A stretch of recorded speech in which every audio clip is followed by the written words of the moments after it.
So you got the sign sheet? Chocolate. Okay, cool. You want chocolate tapio? No, thank you. She said, yeah, it's good. And give it to you. No. James, bacterial cells.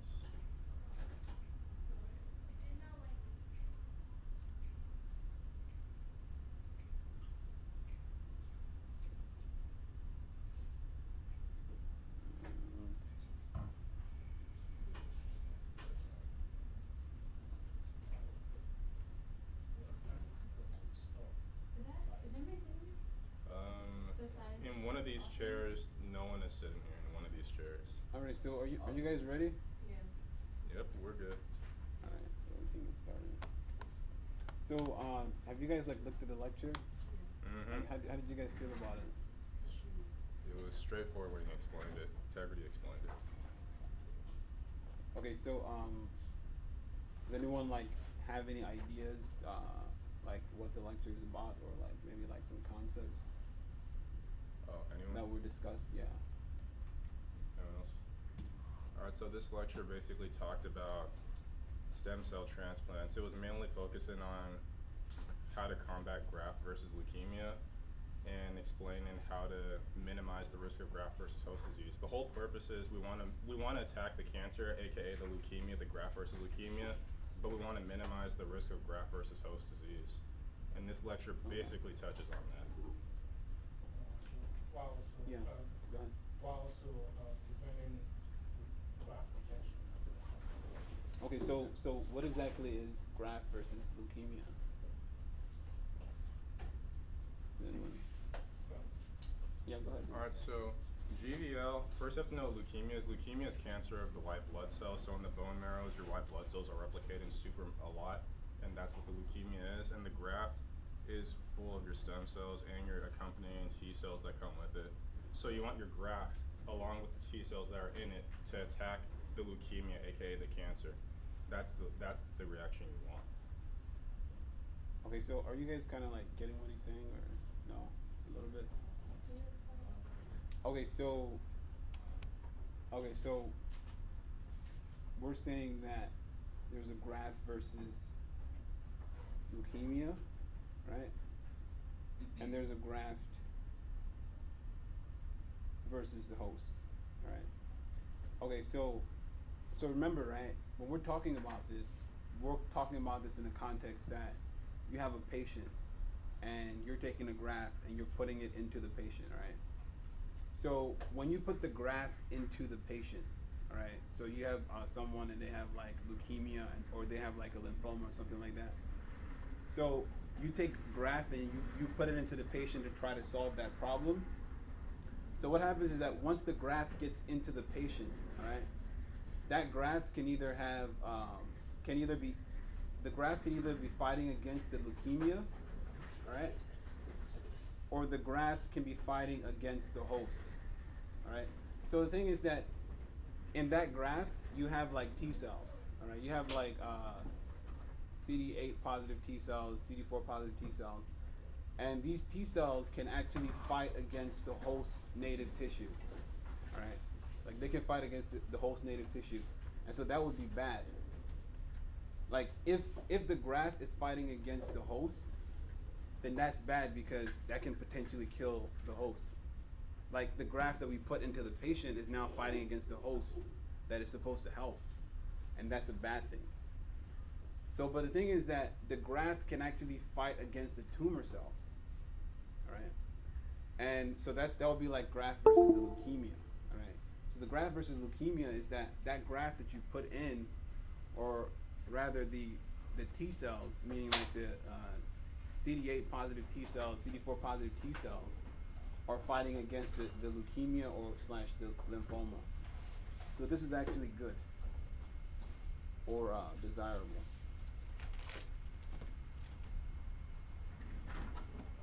Yeah, so this is essentially what we're going to be looking at. You said graft versus host was T cells from the donor versus T cells from the host. Okay. Okay. So we're gonna see this again. We're gonna see all this again.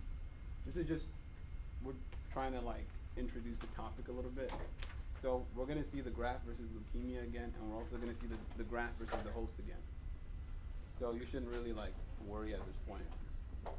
Right?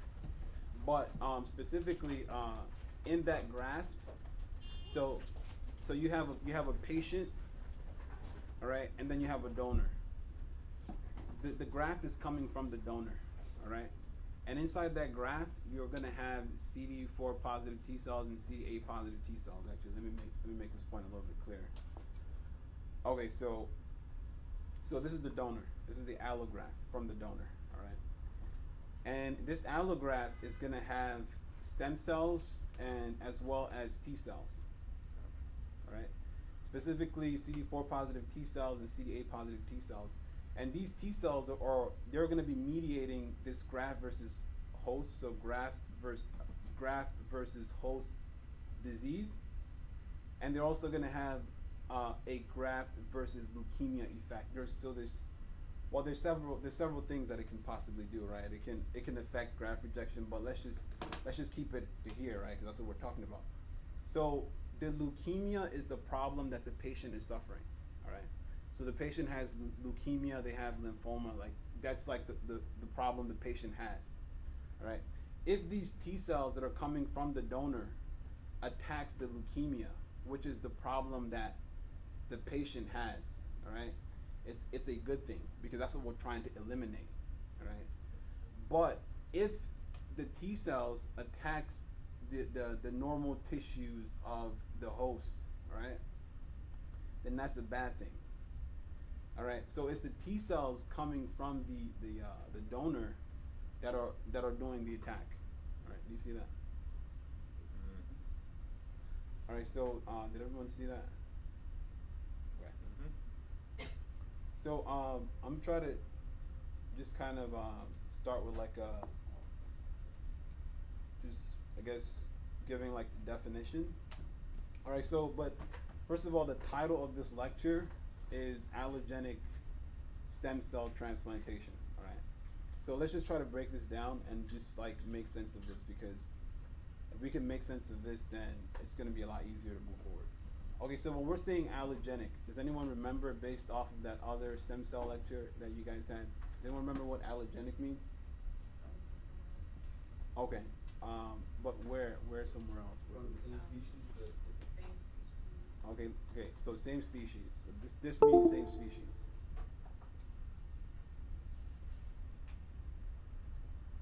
All right. So allogenic meaning same species, stem cell meaning in relation to the bone marrow, transplantation meaning that we're moving it from one person to another person, right?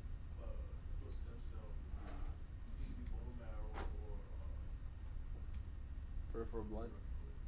Okay, so the thing about that is that you're actually mobilizing the stem cells from the bone marrow into the peripheral blood. And so when you draw the peripheral blood, you're able to isolate the stem cells that were mobilized from the bone marrow. You see what I'm saying? So there's like, exactly. And we'll also see that as well. All right, so but allogenic stem cell transplantation, we're saying that we're transplanting stem cells from the same species, all right? And then I think you had Th1, Th2 immune biology. Okay, so what is allogenic stem cell transplantation? All right, so this is where you're taking stem cells from someone of the same species, like we just said. Does anyone know what it will be called if it is from a different species? Okay, so it'll be xeno. So in this case, we're taking the stem cells from the same species, meaning like someone that is related to you or someone that is not related to you, right? And we're giving it to someone that has, you know, like a problem, right? So we're trying to reconstitute the bone marrow, and in an effort to kind of cure some underlying malignancy, and mainly what you're dealing with is like a problem with like your white blood cells, right? So you guys know the white blood cells, right? Like your lymphocytes, your monocytes, your granulocytes, right? So usually when you're doing this transplantation, it's usually involving some kind of white blood cell problem. And so this is what what's his name, Dr. Fowler. That was the professor's name, or the person that Like gave. Fowler or something. Okay, so when we're talking about leukemia, all right, and lymphomas, all right, this is dealing with a malignancy of like your white blood cells, right? So when you hear leukemia or you hear lymphoma, we're saying that there's some kind of underlying problem with your white blood cells, right? So you guys remember, right? When you look in the bone marrow, you have the hematopoietic stem cell, right? And that your hematopoietic stem cell can give rise to your myeloid progenitor cell or your lymphoid progenitor cell, right? Now your lymphoid progenitor cell is going to give rise to what? The B lymphocyte, T lymphocyte, natural killer cell. Your myeloid progenitor cell is going to give rise to your neutrophil, basophil, eosinophil, monocyte, macrophage, platelet, red blood cell. Okay, so this is the thing, all right?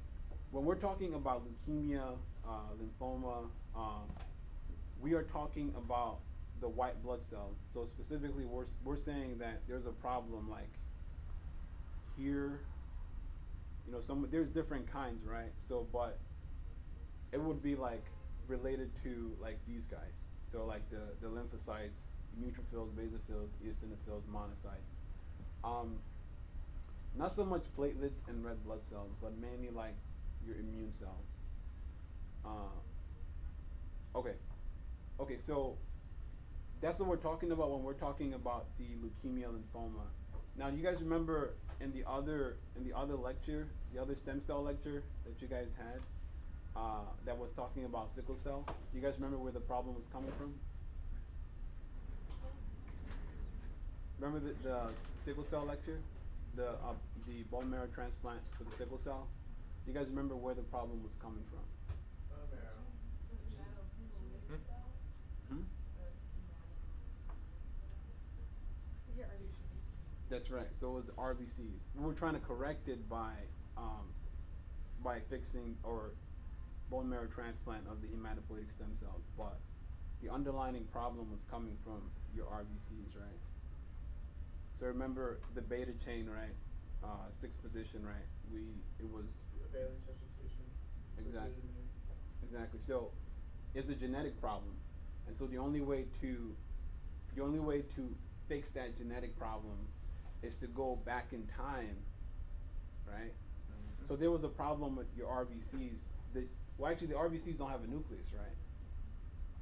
So it was okay. So this cell here is nucleated, right? But it will eventually give rise to your RBCs. But your RBCs, they lose their nucleus.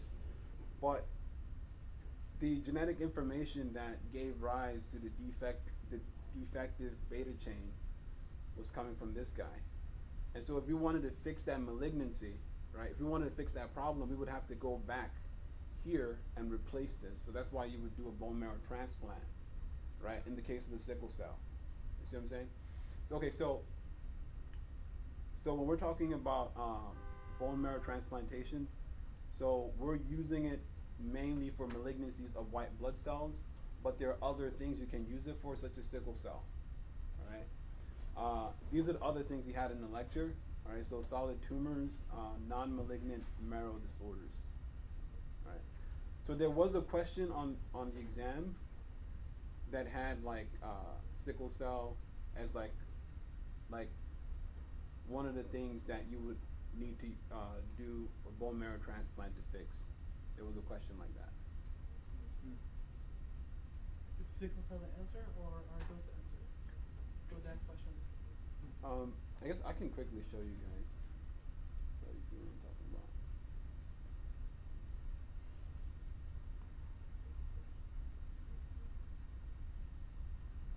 Okay, so we can quickly look at this. All right, does anyone want to volunteer and read this? Okay. Yeah, Okay. go ahead. which of the following diseases below is not amenable to curative therapy with allogenic stem cell transplantation? So we're talking about something that is not amenable, right? Right. So that means that doing this bone marrow transplantation is actually not going to help, right? So what did we say that we would use the bone marrow transplant for? To fight leukemia. Okay, leukemia, lymphomas. Okay, and sickle cell anemia. Mhm. Okay, so here, what do you have here? This is leukemia, lymphoma, sickle cell anemia. So it must be this. Mhm. You see that? Okay, go back. Interesting.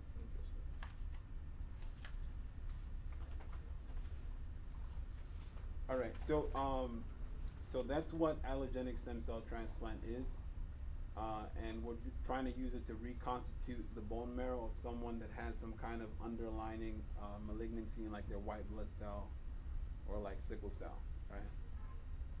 So, but it turns out that there's a procedure, all right, that you would have to follow for this stem cell transplant.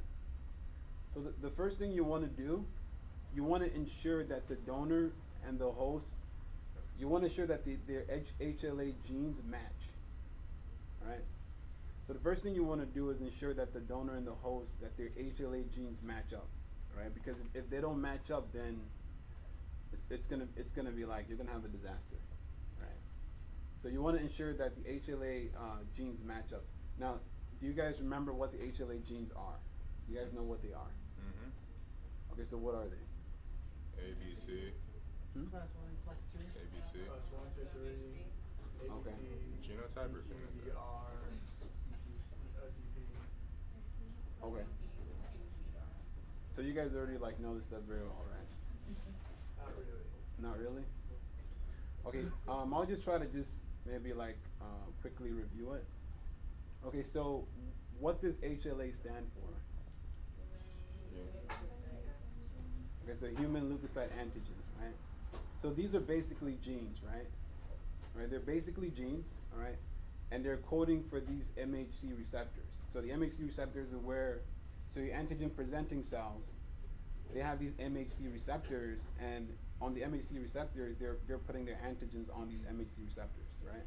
Mhm. So MHC class 1 is present on all nucleated cells, and the MHC class 2 is present on your antigen presenting cells, right? Now the HLA genes, right? So it's found on chromosome 6, right? And specifically, when you zoom in into this area right here, so I guess the A, the B, and the C, it's related to your MHC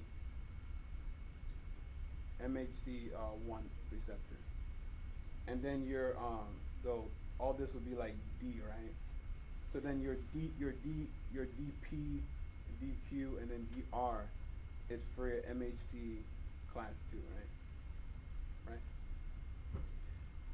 Okay, so this becomes important, right? So in his lecture, he emphasizes that there are 6 loci, right, that are important during stem cell transplant, right? So there's 6 loci that are important during stem cell transplant. So that's your A, B, and then your DR. All right. So which one of these is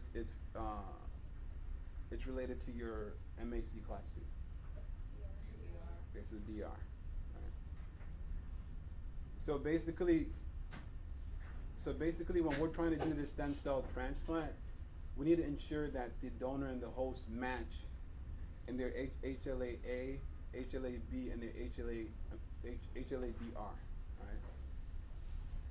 Just trying to get a match here. Mhm. And this is just an example here.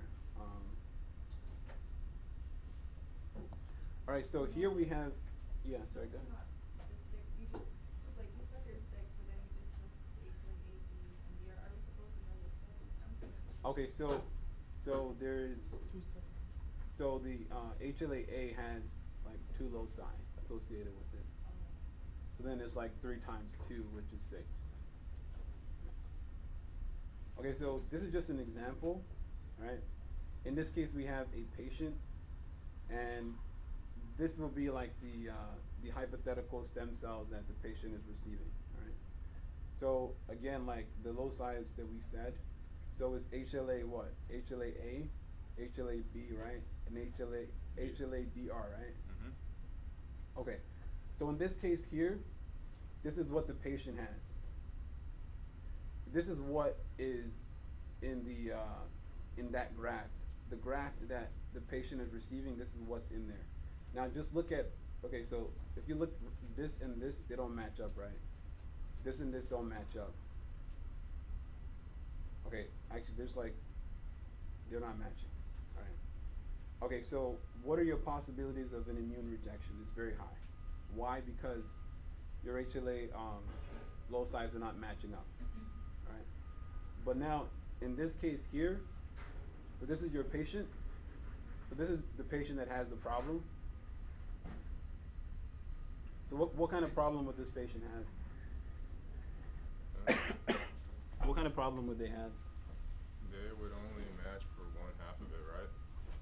No, I'm saying like what kind of problem, like, okay, leukemia or what else? What else would the patient have? Sickle cell. Lymphoma, Lymphoma. Okay. non-threatening stuff.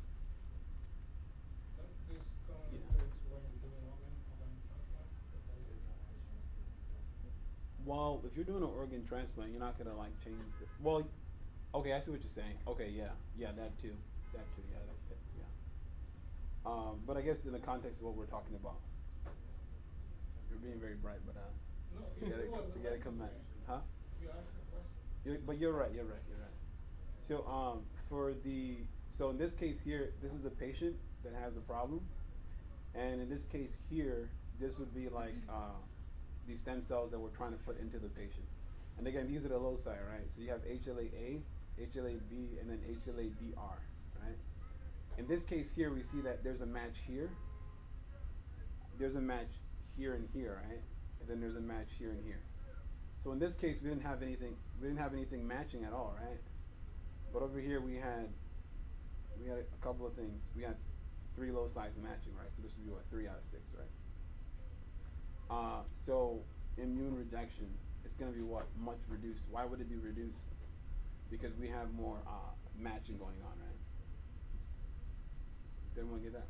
So when they do this, do they divide them the way it is now, or is it doesn't matter the position? No, half of this one and the half of that one, they're the same. But can you go like this? I think it's you're getting a little bit technical, but No, I'm just trying. I mean, like, I don't think that's really too critical, but what do you mean by like dividing? I mean, I'm trying to, Okay. I have a question too. yeah. The immune system can recognize both genes, right? So would that be 100%? Because it could is it like it could recognize both sets because the patient has one set of it, so it wouldn't attack. Like, what do you mean? You're saying that The donor. you're saying that the immune system can recognize either or like Yeah, because both sides are the same, right? The donor has 2 same string of genes that the patient has. So wouldn't the patient recognize both sides of it?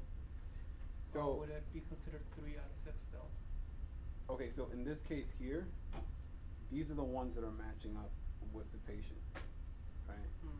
So when we take these stem cells and we put it into the patient, all right, because you're not getting perfect matching, then you're gonna suffer like the risk of like those T cells that are in the graft. They're gonna recognize like these as foreign, right? Like on whatever tissue or whatever tissue that has those antigens that it recognizes as foreign, it's gonna be attacking them. So what does that mean? That means that your graft The graft is attacking the patient in that case. yes, Okay. because it's recognizing the structures as being foreign. Yeah. Okay, so what we're trying to do in this stem cell transplant, the first thing we want to do, we want to ensure that the donor and the host HLA genes match up. So the best kind of donor to use is like your twin. So if you have a twin, so it turns out that your twin actually like it's almost like it's like a replica of like your genetic HLA information. It's like you guys are like replicates. So this is like the best case scenario if you had a twin, right? Now the next most favorable thing is if you have a fully matched related individual. So if you have someone that is fully matched, meaning like you have a 6 out of 6, and the person is related to you, right? So that's going to be more favorable, right? Well, actually, the twin is more favorable than that. And then the next scenario will be if you have a fully matched but unrelated person, right? Can I ask a simple question? Yeah, go ahead. So the 6 of the 6 match, that's basically, that means like both of your pairs of those genes for those 3 HLAs. Yes. Yeah, okay. Yeah, so it's 6 of them, right? Yeah. So it's 1, 2, 3, 4, 5, 6. So. Okay,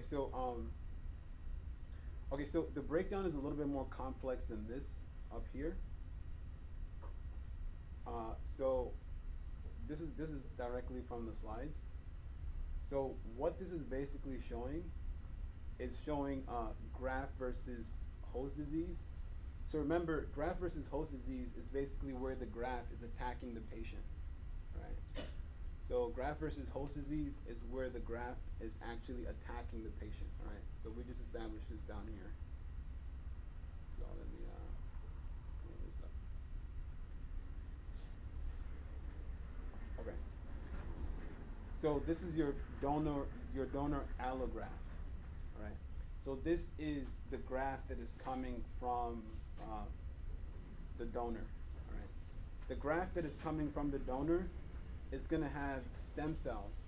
Now this CD34 positive stem cell is actually this right here.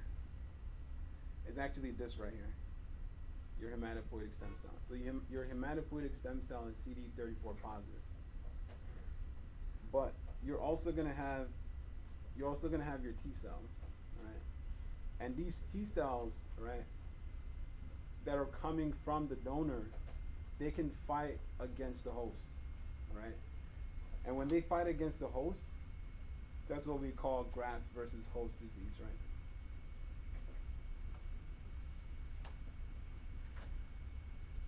Okay, so coming back on here, so what we said is that it's favorable if you have a related matched person, right?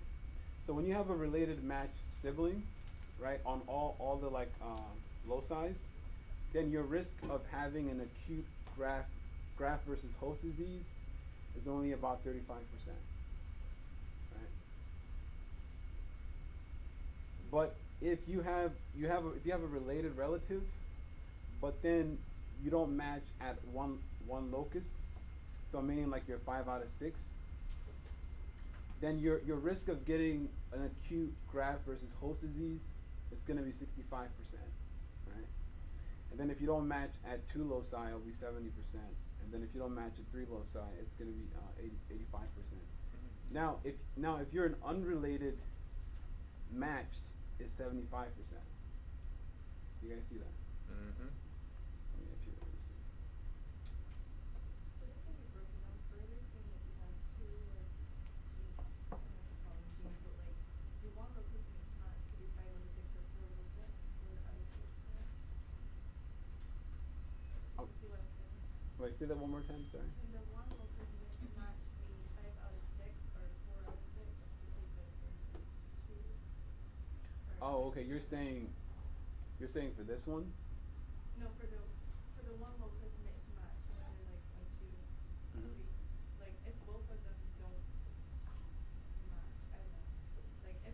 Are you saying? So you're saying if it's 4 out of 6? Yeah, like yeah, right. Is that possible for the one locus mismatch? And then wouldn't that be less favorable than? Sorry, I'm probably thinking like too much. I just wanted to know if it's 4 out of 6. Yeah. Yeah. So that would be this right here. So if you have 2 locus mismatch, that means that you have 4 out of 6 matched. Oh. Okay, Do you see what I'm saying? Oh, okay, that makes sense. So one. Does everyone see that? Yeah. Like if you have two loci that are mismatched, then that would mean that you have 4 out of 6 that are matched.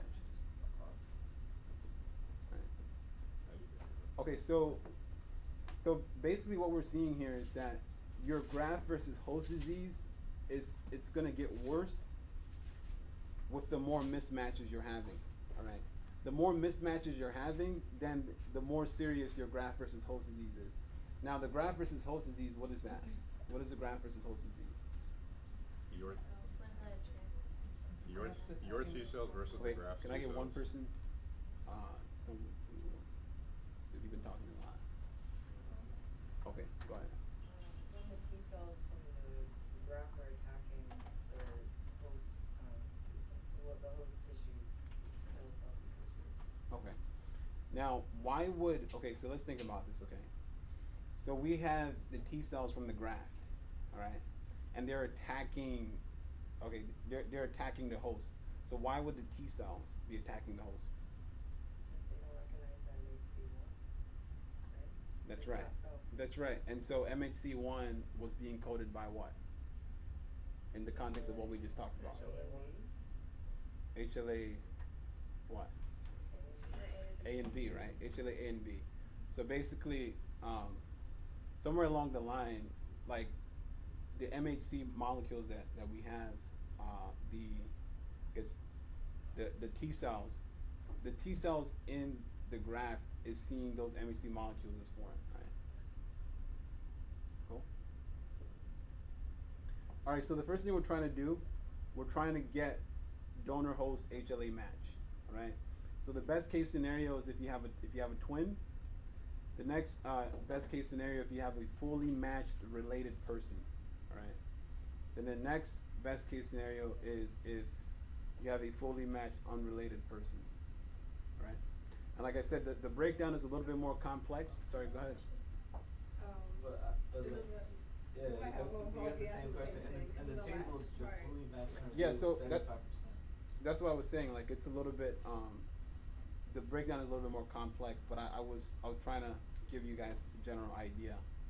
So what I'm saying here is that if you have a fully matched, when you're comparing a fully matched related person to a fully matched unrelated person, it's more favorable to be a fully matched, to have a fully matched related donor than a fully matched unrelated donor. Does that make sense? But if you're comparing like a partial match. Yeah, related then it's gonna person- be it's a little bit more complex. It gets a little bit more complex. That's what I was getting into. Yeah. I just had a question because in his slides he emphasized CD4 and graft versus host disease. Okay. Like, is that what? So is that like? They're both intertwined. So yeah. Should we just like? Is it like maybe for the CD4 it's like okay, so he wrote down the APC, so is it like they're presenting like the self of the patient, like antigens like from the body of the patient or something? Okay, so let's see here. Okay, so when you're looking at the CD4 T cells, CD4 positive T cells. Okay, so what they're doing is that they are receiving the signal from the antigen presenting cell. Yeah. Right. So let me see if I have an image here. Oh, so it's just like the DR mismatch. Okay, so I'm trying to understand your question. Okay, so are you trying to say why is the CD8 positive cell also interacting in this whole graft versus host disease? Is that what you're trying to get at? Or? No, I was asking if it's if the CD4 graft versus host thing is because of the DR mismatch, or like is that the answer to the question? Like. Well, yeah. So Okay. yeah, the mismatch. So when you're looking at the HLA genes, they're gonna result in the MHC receptors. So if you don't have a good match, then your MHC receptors are going to be seen as foreign. So we said that the MHC class 1 is present on all cells. right? All nucleated cells. So like, okay, in this case here in your liver, right? The cells in your liver, they would have what, MHC class 1, right? Because they're not antigen presenting cells. Or your intestine or your skin, you would have MHC class 1 because they're normal cells. They're not antigen presenting cells. So basically, so your CD8 positive T cells, they recognize antigens from where? MHC class 1, right? So then they would attack these guys. Yeah. Right. But then if you're talking about like MHC class 2 from antigen presenting cells, then you're looking at CD4 positive T cells. I don't know if that kind of answers your question. Yeah.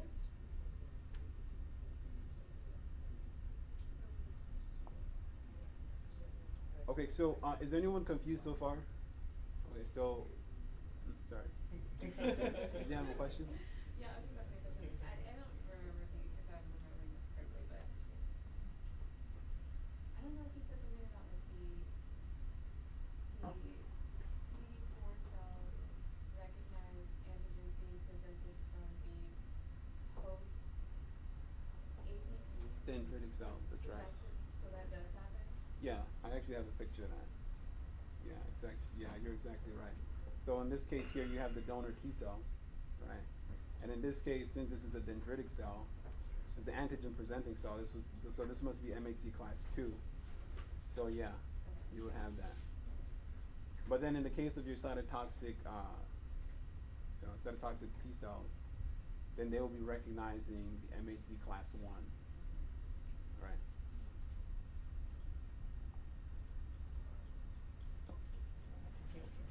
Okay, so this is the thing, right? So when you have a fully matched related donor, right, you're still having graft versus host disease, right? If you have a fully matched donor, fully matched related donor, why are we still getting graft versus host disease if we're matching at all the loci? Okay, did you guys see it? Okay. We just know that. You guys knew? Oh, you guys knew? Okay. You guys are reading ahead. Okay, so yeah, so it turns out that in the case of like a twin, like these minor HC antigens would all like it would correspond. But in the case of a fully matched related donor, you're gonna have minor histocompatibility antigens that are not like they're not congruent. You know what I'm saying? So when we're looking at HLA, when we're looking at HLA-A, B, and then DR, those are like your major groups. It doesn't mean that you don't have like other side stuff. So the reason why you would have a related, fully matched donor, like when you receive the stem cells from them, the reason why you would still have an acute graft versus host disease is because you still have minor antigens that are not fully matched, right? And that's why you're getting this graft versus host disease, even though you're like matching at the major like antigens.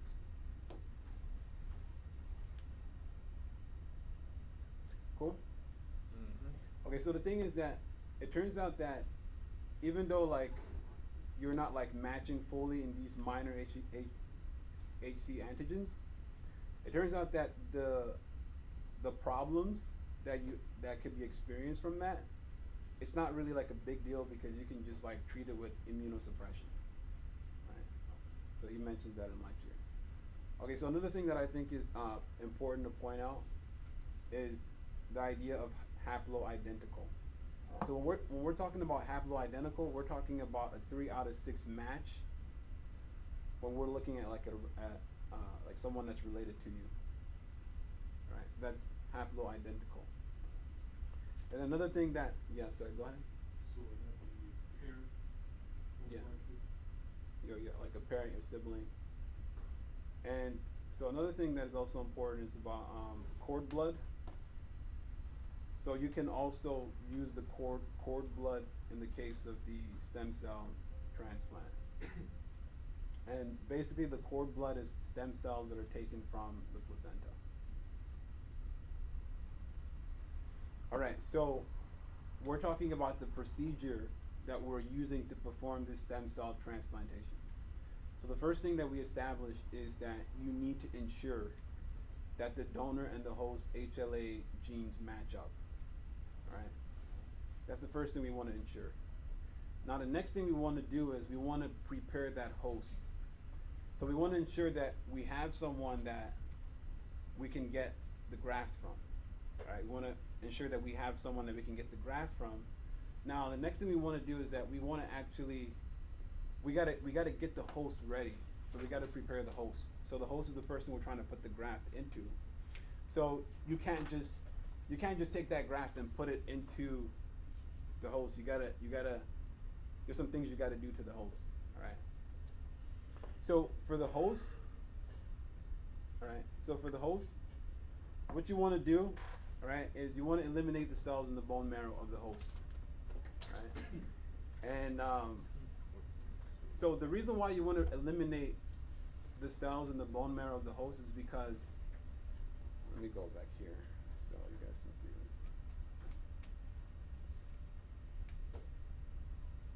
Okay, go back here. Okay, so this is your leukemic host, right? So this is the person with the problem, right? And then over here we have the donor allograft. This is the person that is donating the stem cells, right? Okay, so what we want to do to this host, right, is that we want to pre-treat their bone marrow and eliminate the cells in their bone marrow that could fight against the graft. So we have the concept of a graft rejection. So if we just took the graft from the donor and put it into the patient, the leukemic patient, we can get a graft rejection because the donor immune system could what? Fight against that graft. So but what we want to do is we want to lower the host immune system, right? So that when we put in the graft, the host immune system doesn't like fight against the graft and remove it.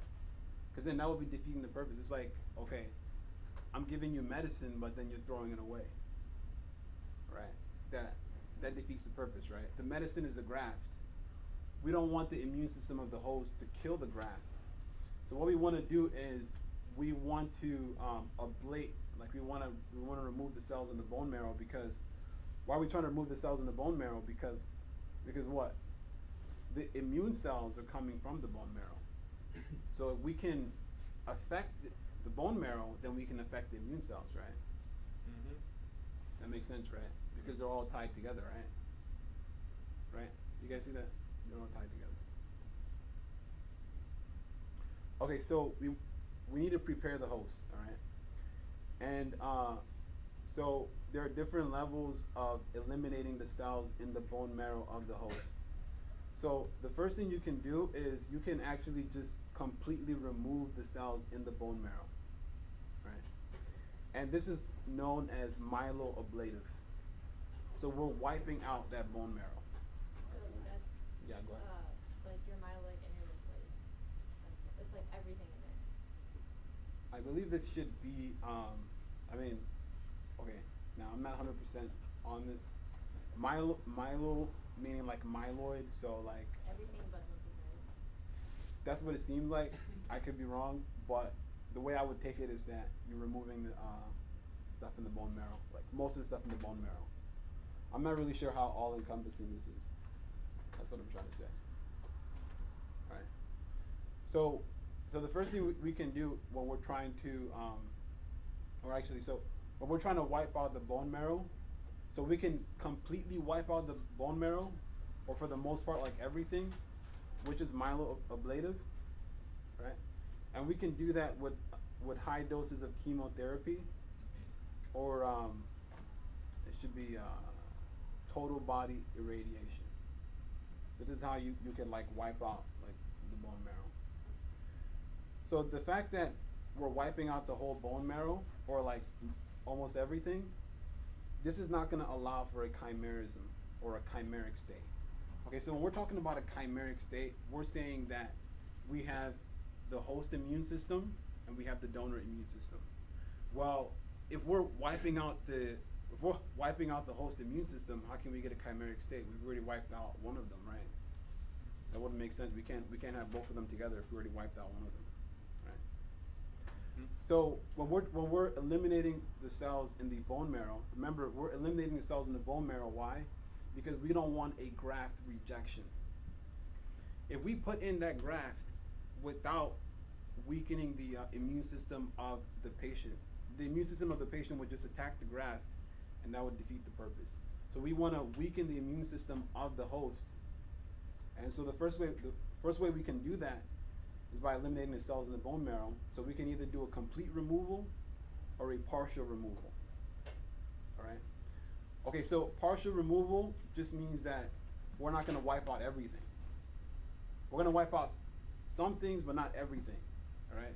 So we're going to reduce the intensity of the chemotherapy. All right. And this is called a non-myeloablative or a transplant light or a mini stem cell transplant. All right. This is what he had in his lecture. All right. I'm just trying to use the terms he used. And now this allows for a chimeric state. Right. So what is a chimeric state? So we're saying that a chimeric state is where you have the host immune system and you have the donor immune system, and they're kind of like there at the same time, right? Remember in the first case scenario, because we're wiping out most of the host immune system, then there's no way we can really get a chimeric state because the host immune system is already gone, right? Okay, so we're trying to prepare the host, right? And what we want to do is to weaken the immune system. And the first way we can do that is by eliminating the cells in the bone marrow. Then another thing we can do is to suppress the host immune system by giving them some drugs, such as your cyclosporin and your rapamycin. So these are immunosuppressive drugs. Right?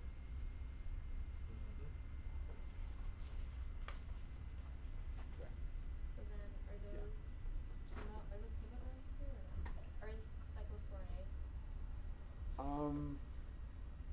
I don't think these ones are specific to the chemotherapy. I think there's other drugs that are specific to the chemotherapy. I think these are just specifically immunosuppressants. But the chemo drugs, you can also see the chemo drugs as being immunosuppressant as well. And even the radiation is immunosuppressant. Okay.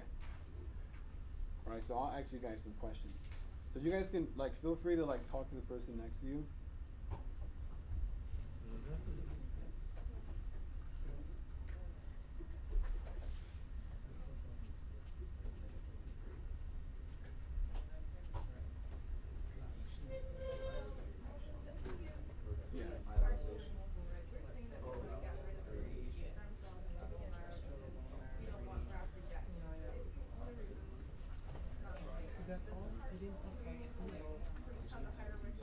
Oh, you still want this recorded?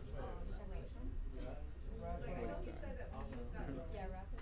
When you give patients MedStar, he's talking about like it's an adoption organ, and then you get the antigens, and then you increase the raffles. Feeling good? Because like then the antigens might be PCs or something. That's his clinical trial. Donor cell. Do you have to know? That's a great question. Why is it? Is it When more you stop stable? somewhere That's wrong. what I'm just trying to figure out. Like, I know it's good because we don't want to just kill all the cells, but like. Okay, so let me see here. I'm trying to let's see here. See if I see a good way to. One is more advantageous than the other.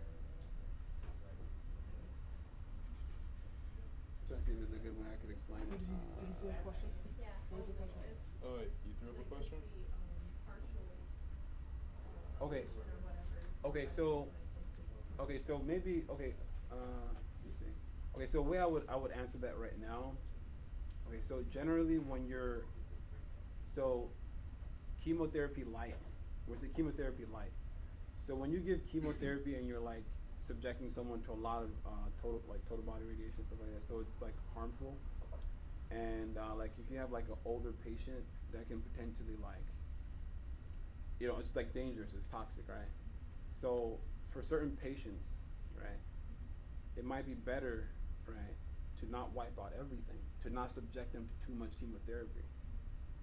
All right. So the benefit of the I guess the mini stem cell transplant, or the like not wiping out like the whole entire bone marrow, is that you're not subjecting the patient to too much radiation. You see what I'm saying?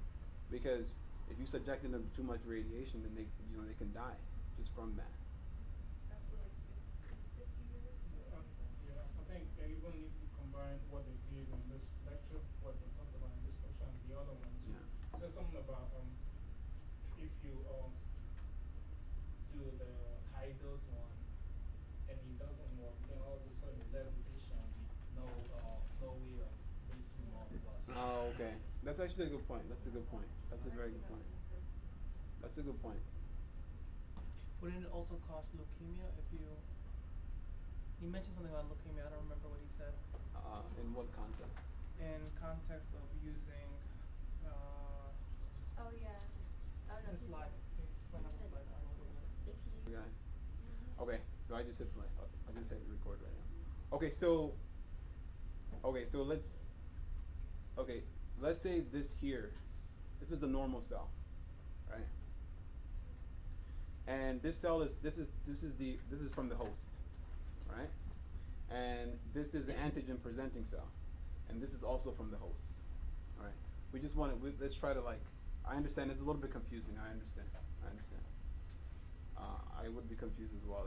It's a little bit convoluted, but let's try to see if we can unwrap some stuff. Okay, so the normal cell, the normal body cell of the host, right? All nucleated cell, they're gonna have what? MHC class 1. And in that MHC class 1, they can present antigens on that MHC class 1, right? Or potentially, right? They can have antigens on there. The MHC class 2, right? They're gonna be what? On your antigen presenting cells, right? And that's the host antigen presenting cells. So number one, you have the body cells, they have MHC class 1. Then you have the host antigen presenting cells. If I'm not wrong, the antigen presenting cells also have 1 and 2, right? Okay, so now we're assuming that these T cells here are coming from the donor. Right. So that graft. We're assuming that these T cells are coming from that graft. Right. So now if we didn't have a good match, right? If we didn't have a good match in the HLA, okay? So the HLA, the human leukocyte antigen, chromosome what? Chromosome 6, right? Mm-hmm. And specifically the ones we're concerned with is what? Which ones are we concerned with? B and DR. And DR. We said that these two were related to what? MHC class 1. And this was related to what? 2. MHC class 2. Okay. So now if we didn't have if there wasn't a good match, right?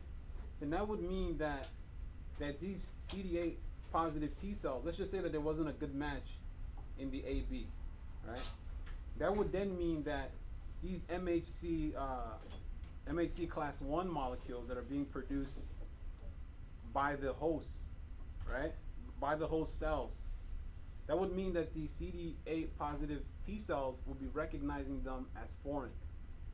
And if it's recognizing them as foreign, actually, do I have this backwards? Let me see if I have this backwards. I think I might have this backwards. It's a little bit convoluted. Because it would have to recognize it, right? Oh darn! What have I done to myself? Okay. All right.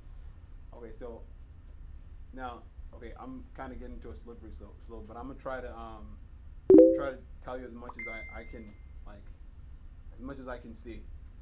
Okay, so but these cells right here, these the donor T cells, they would effectively see these guys as foreign, and then they would then attack. Well, rather, let me see. I guess they would be. I guess maybe the best way to see it is that they would be sensitized to attack this, because it wouldn't make sense for them to. I guess it wouldn't make sense for. Let me see. Well, actually, they can recognize it and then. Well, actually, no. Okay, actually, that's right. Okay, I'm a little bit confused, but okay. So, but the main thing is that these guys would actually see this as foreign, and then because they're seeing this as foreign, then they would now attack this. Does that make sense? Mm-hmm. And this is, for the most part, this is how you're getting that graft versus host disease, right? So when we go back, okay, let's go back. Let's go back here. I know this stuff is a little bit convoluted.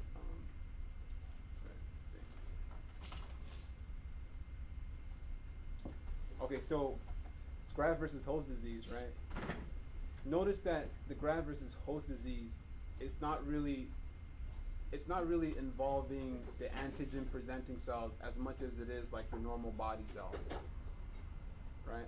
But of course, these CD4 and CD8 positive T cells could actually attack the host immune system, right? Meaning that they could actually attack the host CD8 positive T cells. But when we're talking about graft versus host disease, for the most part, we're like talking about this right here. So these would be like MHC, right? MHC class 1, right? Molecules. So like those CD8 positive T cells would be seeing those MHC molecules as foreign, and therefore they would then be attacking those cells, and therefore that's how you're getting the whole thing occurring. Sorry, go ahead. So you said it'll mainly attack like the host T cells and all that? So it can, okay, so these guys they can also attack the host T cells. Yeah, how's that? That's a good question. I guess it would just see them as foreign. It's the same concept, like seeing them as foreign. They'll probably be yeah. I guess if it's so many mismatches, the HLAs, then the T cells that they produce would be, like you were saying, Yeah, it would be foreign. They would just pretty foreign. Yeah, they would see them as foreign, essentially. So the mismatches produce dissimilar T cells. They also have MHC1 also.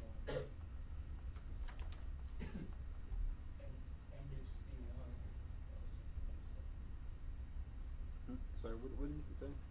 Say they also produce MHC1, so the CD8s can still have an effect on it.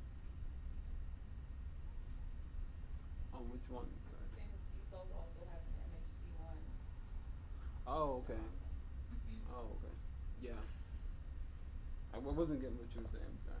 Oh, that makes sense. Okay, so moving on from here. So, does everyone understand what we've been saying so far? Is there anyone lost somewhere? Alright, cool. Okay, so remember what we said, right? So we're talking about the procedure, right, of how we're performing this stem cell transplantation, right? First, we're trying to ensure that there's HLA matching going on. Then the next thing we want to do is we want to prepare the host. We talked about the reason why we want to prepare the host, right? Because we don't want a graft rejection. There's a difference between a graft rejection and a graft versus host disease, right? So we don't want a graft rejection. So that's why we're preparing the host. And we prepare the host by removing the cells in the bone marrow and then suppressing the immune system of the host, right? Now the next thing we want to do is we want to obtain the bone marrow from the donor, right? Because we've already identified someone as a match. We've already suppressed the immune system of the host. Now the next thing to do is to take the bone marrow from the donor, right? So there's two main types of cells that we're trying to take from the donor. We're trying to take the donor stem cells. That's your hematopoietic stem cell, right? That's this guy right here. This guy right here. So your CD34 positive is your hematopoietic stem cell, right? So we're trying to take the hematopoietic stem cell, and we're also trying to take the donor T cells, CD8 positive, CD4 positive T cells, right? Those are the two things we're trying to take. Now, this is the thing. So, in the past, how they got the cells was they subjected the donor to like anesthesia. So they put them sleep and stuff, and they actually like used a needle, and then like they drew out like the bone marrow cells. That's how they did it in the time past. But now what they're doing is that they give a drug, they give like GCSF, and basically what the GCSF is doing for us is that it's actually mobilizing the appearance of the stem cells in the peripheral blood. So basically it's causing the multiplication of these stem cells, or like the differentiation of them, and I guess they're rapidly growing and dividing so much that they actually show up in the blood. Right, so now rather than puncturing the bone, right, and sucking out the stem cells or whatever, now we can just take the blood, and then inside the blood we actually have the stem cells in there. Yes, go ahead. Does this make sense? I mean, No, does it make sense? A little, okay, but now you got it. No, Is this still confusing? yeah. Okay. So the GCSF is going to mobilize those stem cells, and is actually going to cause them to show up in your peripheral blood. And this is known as your peripheral blood stem cell transplantation. Like, this is the new method they're using now. Mobilize the stem cells, they show up in your peripheral blood, and then you collect those stem cells in the machine. Yeah, go ahead. Is it as painful as what it used to be? No. Yeah, you mentioned that in the lecture. Yeah, it's not as painful. Yeah. So you said this GSF just makes them appear like stem cells. You said that makes them have a lot. It increases the amount of stem cells, or it just makes them go. Yeah, so it increases the amount of stem cells in the bone marrow so much so that they spill out into the peripheral blood. Oh, okay. It increases the number so that you. Yeah. Okay. Exactly. Yeah. Right. So so once we have collected the stem cells, and the next thing to do is just to put it into the host. So we could just put those stem cells into the host via a catheter. Quick question, what does GCSF do again? It just stimulates the stem cells. To make more. Yeah, I think we had this in the last MedStar. Can't remember. I think it was on this one. I might have deleted it. Yeah, I deleted it.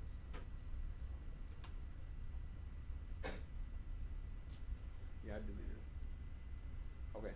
Whatever. Okay, so let's go through this again. All right. So first thing we did is to find a matching donor. Second thing we did is to prepare the host. The next thing we did is to obtain the bone marrow cells. The next thing we did is to put the bone marrow cells into the host. Let me see if and this is just kind of saying the same exact thing. So here we have a donor, right? So from the donor we're gonna collect the stem cells from the donor, and these stem cells can either be coming from the patient's bone marrow or from the peripheral blood. What was that technique called? PBSCT. Okay, cool. So What is that's it called? what? PBSCT. Peripheral blood stem cell. Okay. Peripheral blood stem cell transplant. So in the old way, the old technique, they actually like punctured the bone and then like drew out the bone marrow stem cells. But now what they're doing is they're using the what? PBSCT. Okay, PBSCT, but what GCSF, right? Okay. So that will cause, or that will mobilize the stem cells, and then they will appear in the peripheral blood, and then you can just draw the peripheral blood. So once you have the peripheral blood, and then it's drawn, it gets processed, right? It gets frozen. This is just the preparation of the patient. So chemotherapy, radiation. So why are we giving the host chemotherapy and radiation? So it's Okay, so we're suppressing the immune system of the host. So why are we suppressing the immune system of the So we host? won't have host but donor. Reduce the You structure said of the host bone versus. marrow. Okay, okay, yeah, you're using some new terms. Okay, yeah, that's right. Yeah, Would you it guys are also right. lower the GVHD, or is it just the host? So the graft versus host disease is coming from the donor T cells, not from the host. So that wouldn't affect it at all? Yeah, it wouldn't affect it. So this would just be host versus graft rejection. Like this Yes, just that's right. be preventing rejection. That's right. Yes. So once we do the chemotherapy, then we can reinfuse, right? We can reinfuse those stem cells into the patient, and that's basically the process. All right. Okay, so we talked about the process of so how we're preparing the host and how we're injecting the stem cells and stuff like that. So now we know we're putting in these donor cells into the host, but what are these donor cells like? What are they actually doing? Right? Once they get into the host, what are they actually doing? So it turns out that there's going to be two kinds of effects. These donor cells, they're going to be having two kinds of effects, right? So going to be positive effects and negative effects. Okay, so the first thing is that you can actually reconstitute the immune system of your host, right? So basically, when someone has leukemia or lymphoma, right, there's an underlying problem with their immune system, right? Because we just established that, right? So your immune cells, right? The cells of your immune system are coming from your bone marrow. When you have a leukemia, like you have a problem with like these cells, like you have a problem with these like immune cells. So basically, when you have leukemia, that means that your immune system is like actually like in a compromised position. Like it's not as effective as it should be. So the thing is that now when you actually now put in the donor stem cells, you're reconstituting the immune system of the host, all right? So it actually now becomes more effective. Does that kind of make sense or no? As you guys kind of see. All right. Okay. So that's the first thing. So one positive effect is that you're actually reconstituting the immune system of the host, because the immune system of the host was actually like it wasn't actually good to begin with, because of the leukemia, because of the lymphoma. And then you already just got rid of it. Hmm? And then you got rid of it. Like you did the myeloablation. So the myeloablation is not necessarily okay. Okay, actually never mind. It's okay. So the thing is that when you have like leukemia and like lymphoma and stuff, so it's not only like localized in your bone marrow, it can be like in other places. So like your like your T cells and your B cells, it can be like in your spleen and other places in your body. You see what I'm saying? So when you actually wipe out the bone marrow, you're not really like removing that whole entire leukemia situation. Yeah. You see what I mean? No, I understand what you're saying. I just thought like you're getting rid of their bone marrow, or you're getting rid of their progenitor cells, so then like the cells of the immune system, they have the lower like half-lives, or like the lower, they have the higher turnover rates, then it doesn't really matter to me. Okay, no problem. Okay, so the positive effect would be we're reconstituting the immune system, right? That's one thing. Then the second thing is that the donor cells or the donor T cells, like we said, it can actually attack the leukemia or like the tumor. Leukemia, tumor, you kind of like, it's like proof. So that graft or the T cells in the graft can actually attack the leukemia. That's what we've been saying the whole time, right? Now specifically there's 4 groups of leukemias.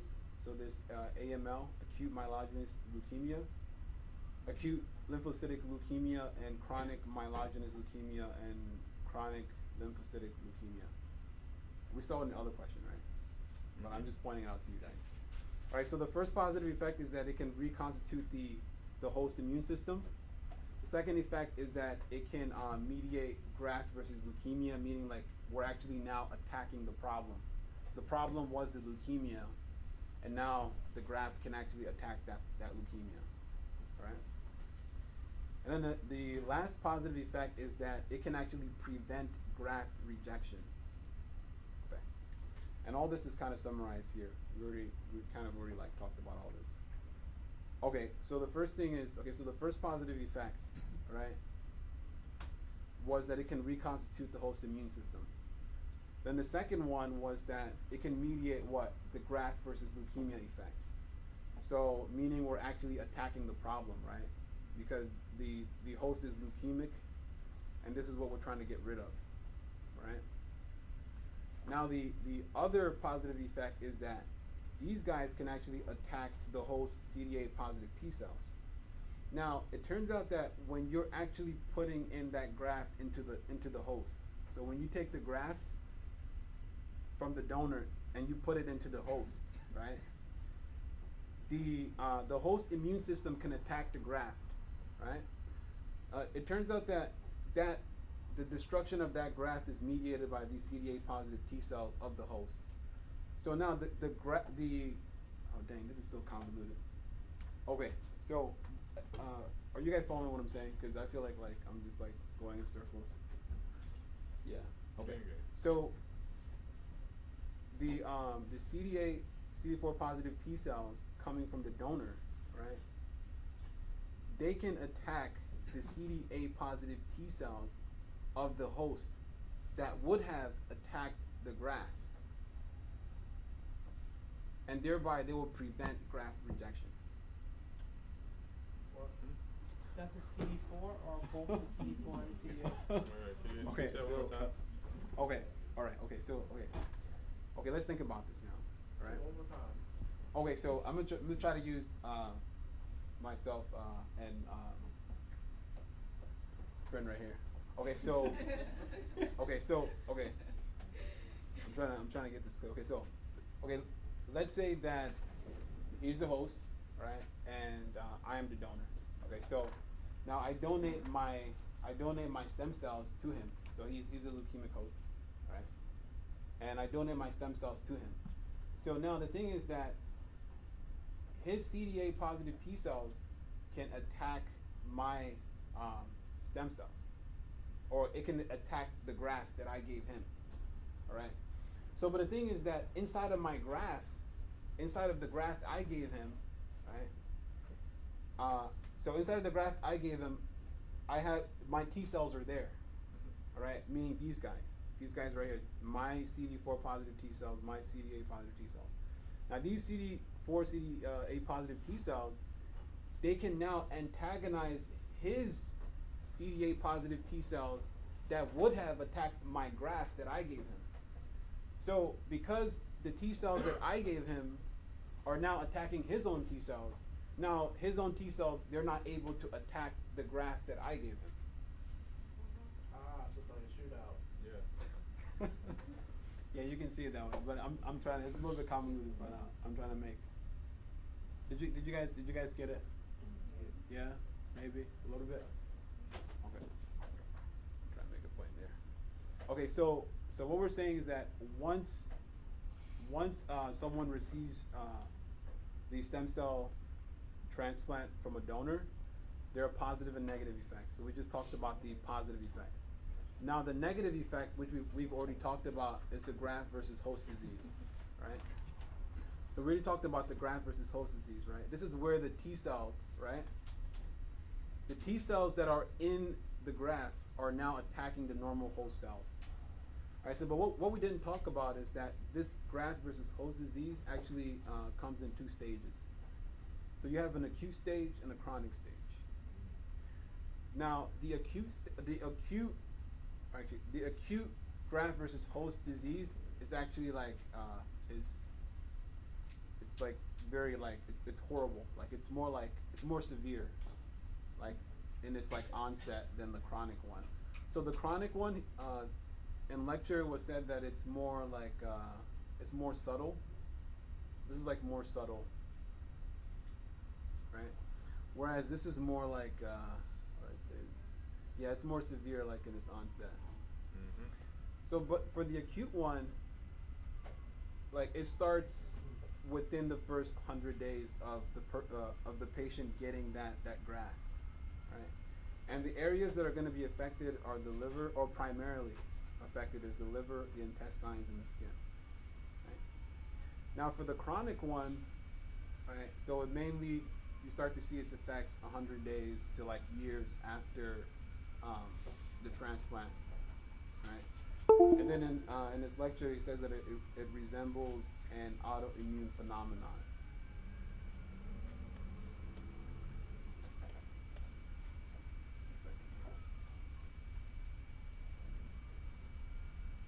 Excuse me 1 second. This actually, for some reason, it froze.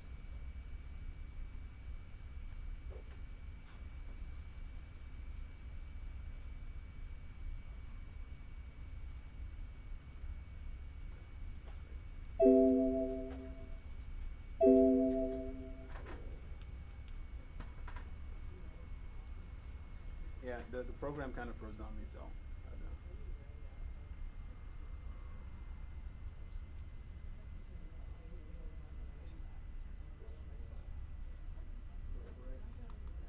Huh?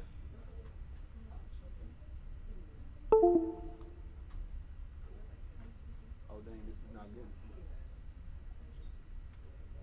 Okay, so I guess that video didn't actually Record. Save. yeah. This is what happens when you have too many programs and then, running at the same time, and So that whole hour of recording? Is it's gone. not So. full real. Well, actually, no. Actually, it's here. It's still recording. Hey, shout out. Okay.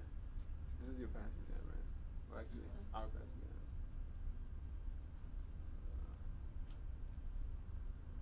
So it's good. It's still recording.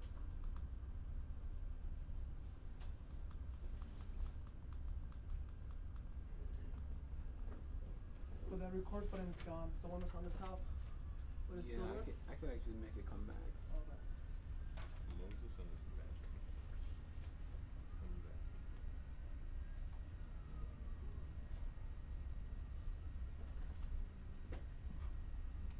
Okay, so another thing, that would be good to just let you guys know, so that you guys are not too worried about the time. Okay, so this is literally 90% of his lecture, right? So everything we're talking about now, it's literally 90% of the lecture. So when you go back through that lecture, you should have no problems with that lecture. So that you guys are not like too like worried about like the time we're spending going through this stuff.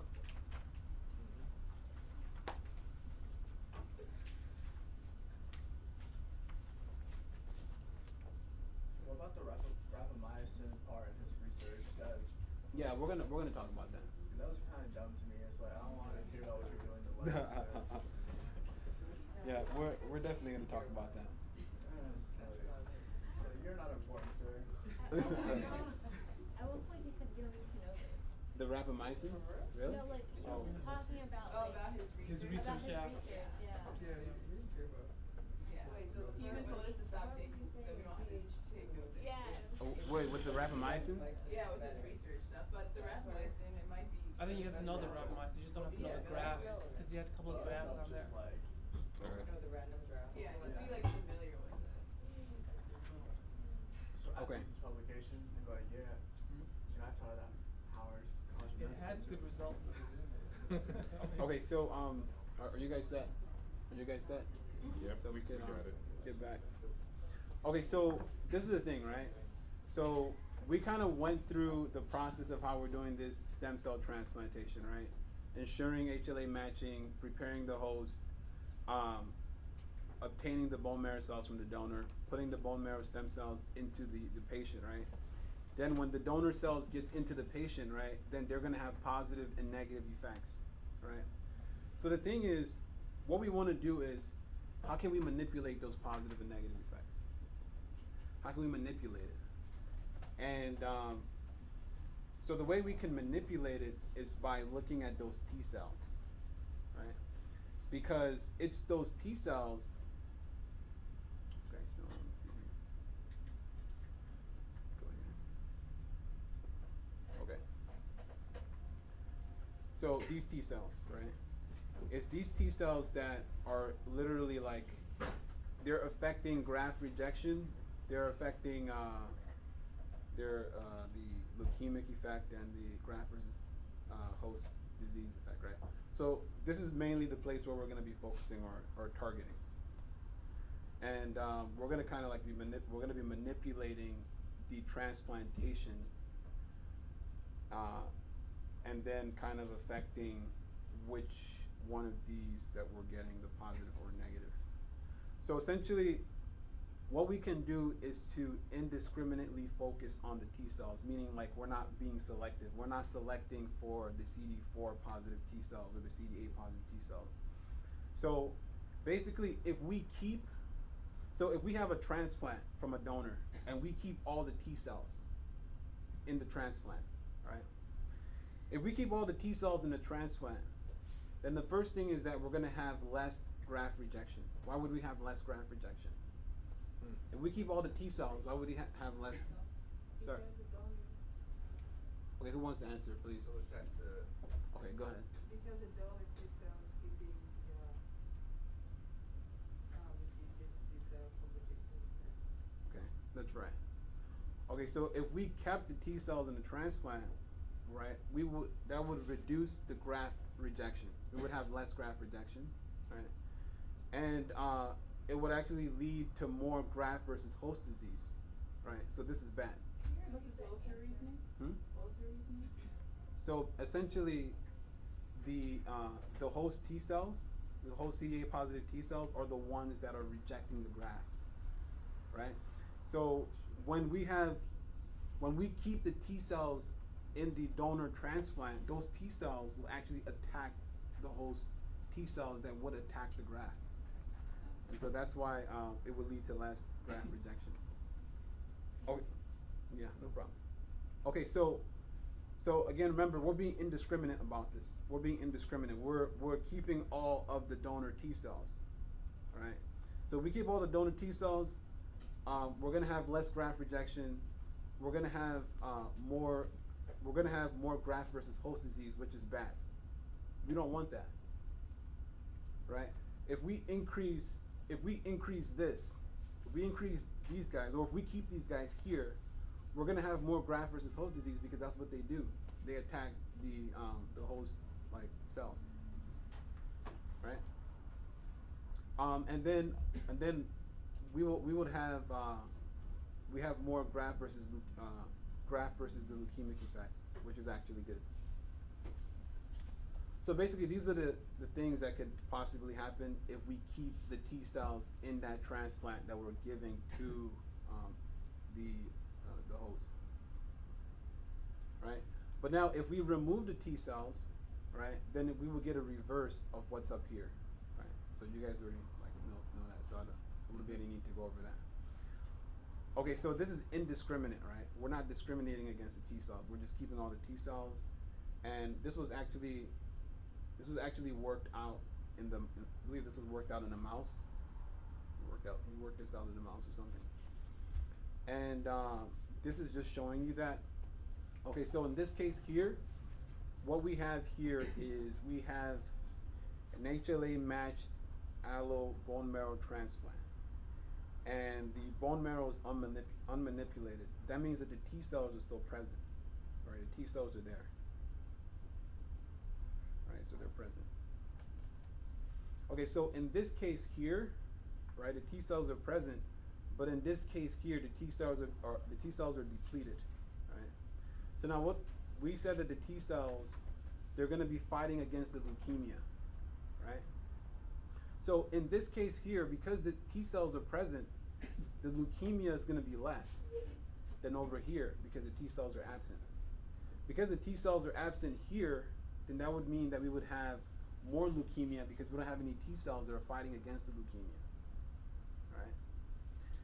Now, we said that the T cells were the ones that were responsible for the graft versus host disease. So because we have the T cells here, then we're going to have more graft versus host disease here, right, than this little sliver here.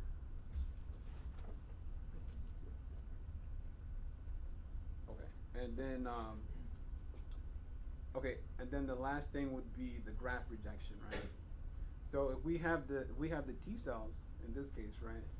So the T cells would be fighting against the host CD8 positive T cells, and that would cause less graft rejection, right? Because if we remove those T cells, then we would have more graft rejection. Does everyone see that? Mm-hmm. That's what that's saying. Okay, so one way we can manipulate these positive and negative effects is by either keeping the T cells in the transplant or actually removing the T cells from the transplant, right? Okay, so this is indiscriminate. We're not like targeting any specific kind of T cells. But so we can actually like discriminate against those T cells. And specifically we can like target like the Th1 T cells. Right. Okay, so before we get into the whole Th1 T cells, so you guys should know that there's different subtypes of these T cells, right? So you can have the Th1, the Th2, Th17, and the Tregs. This is from his lecture. So this is, you have like a Th0, and it can differentiate to like your Th1, Th17, Treg, Th2. Right? Something that he wants you guys to know. Right? So you guys should be familiar that, or with the concept that there's kind of like an interplay going on here. So in the sense that these Th1 cells, and we're going to find out, I guess, later on, that these Th1 cells are the ones that are driving, they're the main ones driving this graft versus the host disease. These are the guys that are mainly driving the graft versus host disease. But it turns out that these T regulatory cells, so over here, it turns out that they could actually affect these guys and actually cause these guys to become T regulatory cells. Okay, so the effect of that would be that you would be essentially removing the Th1 cells, right? So you would have less Th1 cells, so you would have less graft versus host disease. Does that make sense?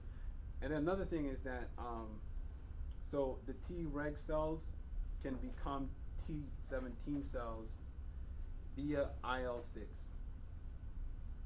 Via IL-6, so I think that's important to point out. Can you repeat that? So these Treg cells right here, right? They can become T17 cells via IL-6. So he wants you to know that, number one, when you're looking at T cells, there are different subtypes. You have the Th1, Th2, Th17 Tregs, and that you can have interconversions, right? So he wants you to know that, and it's also important to know that. So the differentiation of these T cells into their specific types is mediated by these cytokines, right? And something that's also important is for you guys to know that, you guys remember the little cascade? So like you have the cytokine, so you have like the cytokine, and then the cytokine is gonna bind onto like a receptor, and then the receptor dimerizes, right? And then the dimerization activates like your JAKs. You guys remember that? I believe it was JAK2, right? JAK, stat 6, and stuff like that. Yeah. So then the JAKs activates the stats, and then the stats are acting as what? Transcription factors, right? Mm-hmm. Right. So basically, what you're seeing, okay. So the when you're looking at like IL-12, So in this case here, you're looking at IL-12. So the IL-12 is your cytokine. So it'll act on a membrane receptor that will then cause dimerization, activate the JAK, which will activate the STAT, which is your transcription factor, right? So the STAT4, STAT1 is the transcription factors that, I guess they're upregulating Tbet. I'm not exactly sure what the Tbet is, but it's upregulating Tbet. And then that's gonna lead essentially to you creating your Th1 cell. So just know that the stats are your transcription factors, and I believe they're activating these guys, or they're transcribing these gene areas.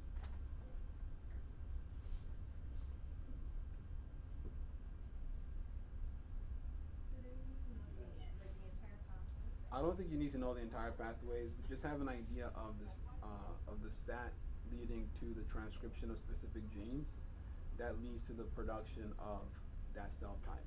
Just that general idea. Stop comes from which.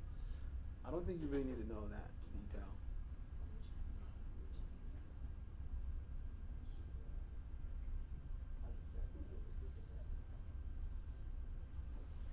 Actually, this is taking. Okay, we're almost done. Okay, quick question. Yeah, go ahead. So, JAK, is that just the proteins that stimulate the cascade? So Because I know it's on the bottom of the receptor. one second here, let me pull this out. This was in another lecture we went over. I'm trying to see if I can find it. Yeah, I was with the receptors. Where is it? Yeah, I think we passed it.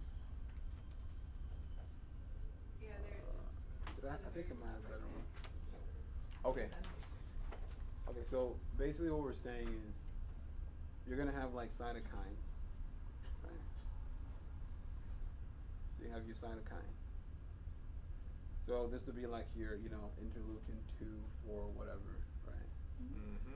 So these guys will bind onto a receptor on the cell, Mm-hmm. and they will dimerize, and that would activate the JAKs, which would like phosphorylate each other, and then they will lead to the phosphorylation of the STATs that would come together, and then the STATs can then enter the nucleus and then act as a transcription factor, and then they would upregulate certain gene sequence, certain sequences, right? That's all I'm saying. Okay, so did I lose anyone? Is there anyone? Did I lose anyone? I don't want to lose anyone, but did I lose anyone? Is anyone confused about something? Okay, so everyone here gets it. Mm-hmm. Okay, cool. That's what I'm trying to get.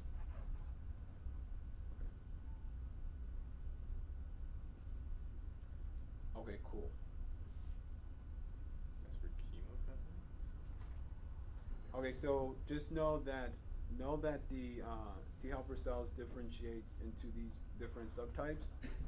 Know that the differentiation is dependent on like cytokines, right, and antigen presentation. But don't worry too much about that. But cytokines. Actually, you guys should worry about the antigen presentation. He does have this on the objectives. Okay, so it turns out that when you're looking at that T cell, okay, so here goes the T cell, right? Right. So in this case here, we have an antigen presenting cell. So what kind of MHC? Okay, MHC class 2, right? So we have MHC class 2, right? And this is the T cell receptor. So we have the MHC class 2 to the T cell receptor. Now there has to be co-stimulatory molecules, right? So in lecture he mentions, know that this leads to activation, CD28. Know that CD28 leads to activation. CD28 leads to activation. And know that when you have CTLA4, that leads to inactivation of that T cell. So just know that. So these are like co-stimulatory, but the CD28 is leading to activation of the T cell, whereas the CTLA4 is leading to inactivation. So he mentions that.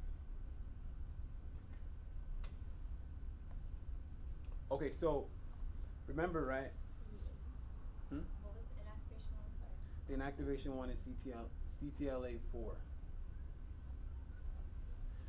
Okay, so remember in the beginning what we're talking about is how we can manipulate these positive and negative effects. Because what we found out is that when we put in the stem cells into the host, we saw that it was having positive and negative effects, right? Now we're trying to see how can we manipulate those positive and negative effects. Well, we can focus on the T cells, right?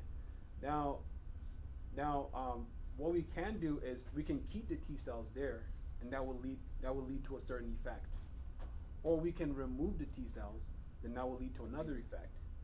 But now what we can now do is to target specific T cell subtypes. You see what I'm saying? So it turns out that the Th1, right, the Th1 T cell subtype, right, it's the main one that is driving that graft versus host disease. All right. So the Th1 T cell subtype is the one that is driving the graft versus host disease. And this, let me see this example here, so I can make this point. Okay, it's not here. Yeah, go ahead. The interconversion that you mentioned, that mainly is referring to the Th17 and the T regulatory cells with interleukin 6. Is that what you're referring to it in regards to the interconversion? Yeah, that's what he mentioned in lecture. All right, cool. Just want to make sure.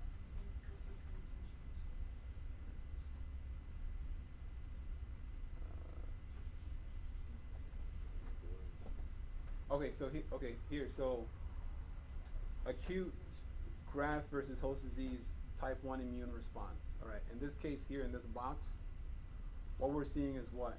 CD4 positive Th1 cells. Right? CD4 positive Th1 cells, they can lead to the activation of your CD8 positive T cells.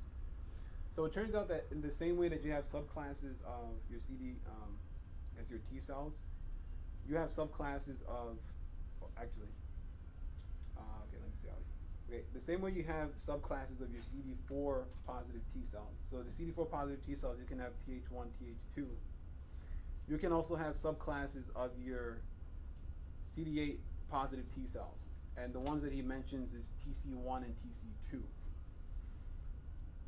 When you're looking at the CD4 positive Th1 cell, remember this CD4 positive Th1 cell is the one that is the main driver of your graft versus host disease, right? It will actually lead to the creation of your CD8 positive T cell.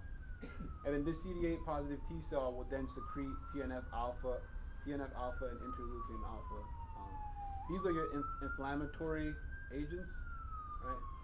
But these are your main driver. This is your main drivers.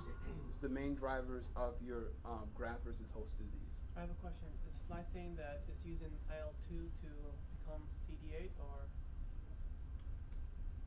what does he mean by the error? He just wants to show that it's releasing IL-2? Yeah, it is. It is creating IL-2, but it does create other things, not just IL-2. So it does have other things that it's creating. But yes, it does. That's what it's saying. That has changed. Yeah. Okay. So the role of your CD4 positive Th1 cells is like it's the main driver of your graft versus host disease. Now the role of your CD4 positive Th2 cell is as a modulator, right? So this guy here is gonna modulate the acute graft versus host disease. It's not the main driver. It just modulates it, right? And yeah, sorry. Go ahead. What is that? Okay, so then when it says that the CD8 is releasing the perforin, and granzyme, Yeah. so then what is it killing? That's a good question. So again, some of this stuff is a little bit, they're interconnected, but in the grand scheme of things, all right, and what he said in lecture, just keep your eye on the fact that CD4 positive Th1 cells is the main driver. CD4 positive Th2 cell is a modulator. So That's that what. could be a good thing. Is it down regulation or up regulation? Yeah, it can. Down regulation of. So by modulation, we mean that it will actually antagonize this guy. Okay. So the CD4 positive Th2 cell will antagonize the Th1 cell, right? Because the IL4 IL10 actually antagonizes this guy, and so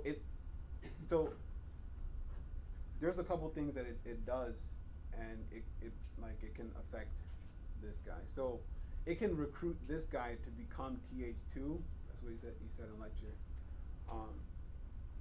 So basically, this guy is acting as a modulator. So it's not the driver. It's not the driver of your graft versus host disease, but it's going to be playing a role as like a modulator, like kind of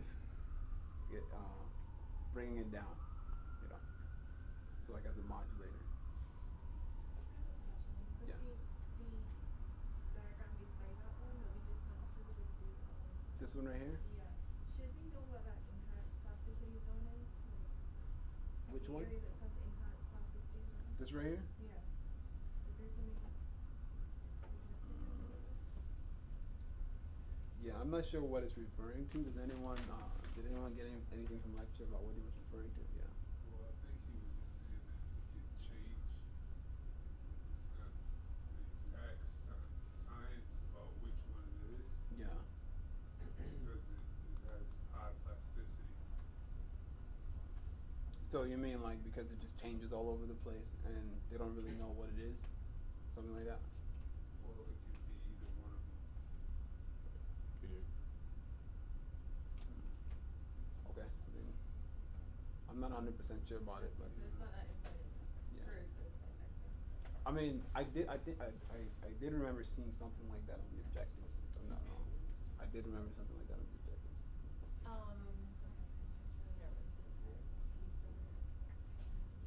Okay. Did I lose anyone so far? Because I might pull up some questions so you guys can just quickly. Or would you guys just rather have me finish? Finish? They'll have. So how much I have left? Should I just finish? You got it, my guy. You got it. You got it, my guy. Okay. Okay, so what we're saying is that we're saying that the Th1 cell is the main driver of what? Th1, that's CD8, right? Graft versus host. And then what is the Th2 doing for us? It's modulating it. So this was mainly like shown and demonstrated in like the mouse model. So I think he wants you guys to know like you have like the mouse model and stuff like that. Just remember that the CD4 positive Th1 leads to CD8 positive TC1. Right? CD4 positive Th1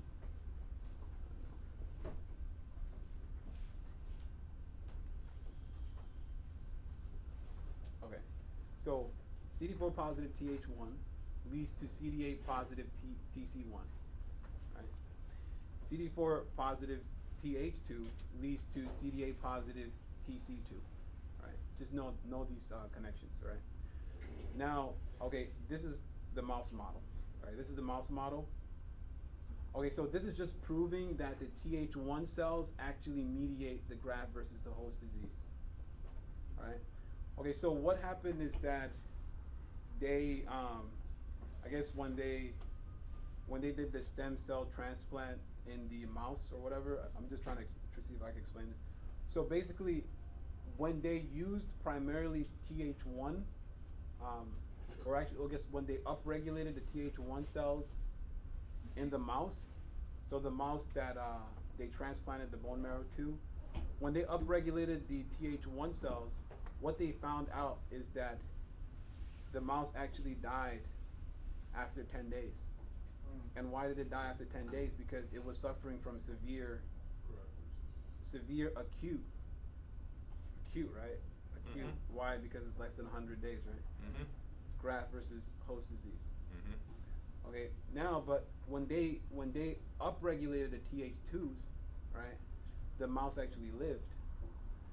When they combined the Th1 and the Th2s, right? So what we would expect is that the Th2s would modulate the Th1s, right? Because they can inhibit them and like cause them to change Th2s. That's what he said in lecture.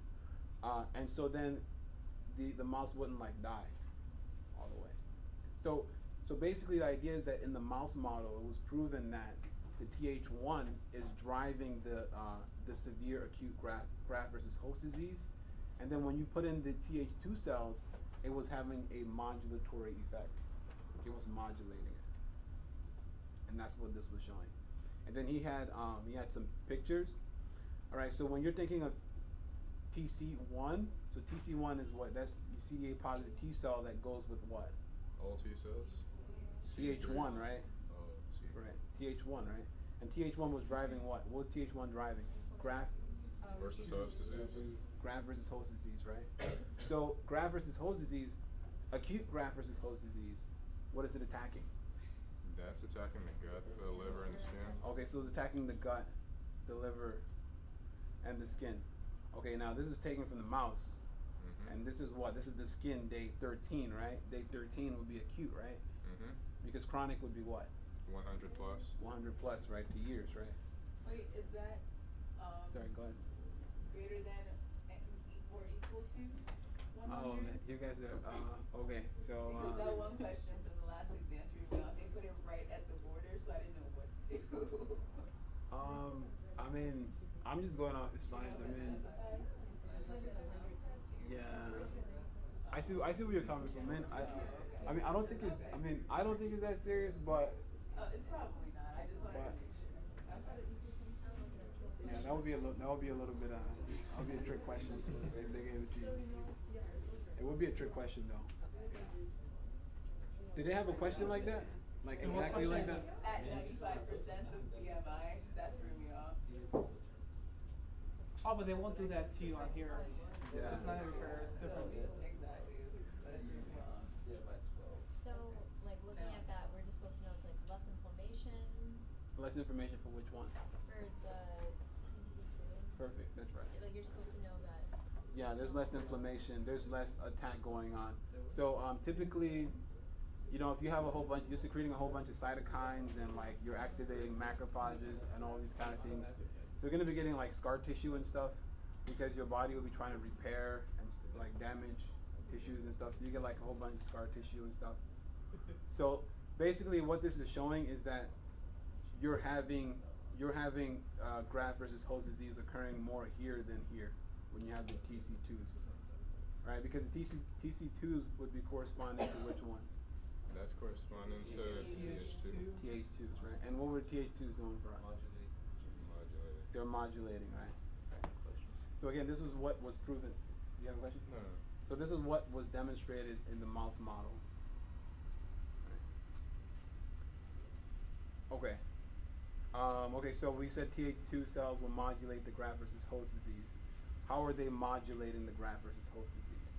All right, so it turns out that they can produce IL-4, they can produce IL-10, and they can outcompete the Th1 cells for precious cytokines. That's what he said in lecture. Okay, so that's what this is showing here. This diagram you showed in lecture. So in this case here, you have your Th2 T cell, right? So this Th2 T cell can be producing IL-10, IL-4, right? And it can also be receiving signal like IL-2 signal. Okay, so it turns out that this Th2 cell producing IL-10 will actually downregulate antigen presentation by the your antigen presenting cells. It will downregulate antigen presentation. So if it downregulates antigen presentation, then that would lead to less graft versus host disease, right? So if we have less antigen presentation, then the Th1 cells, they're not going to be like, they won't really have anything to fight against, right? Because we're not presenting signals to them, right?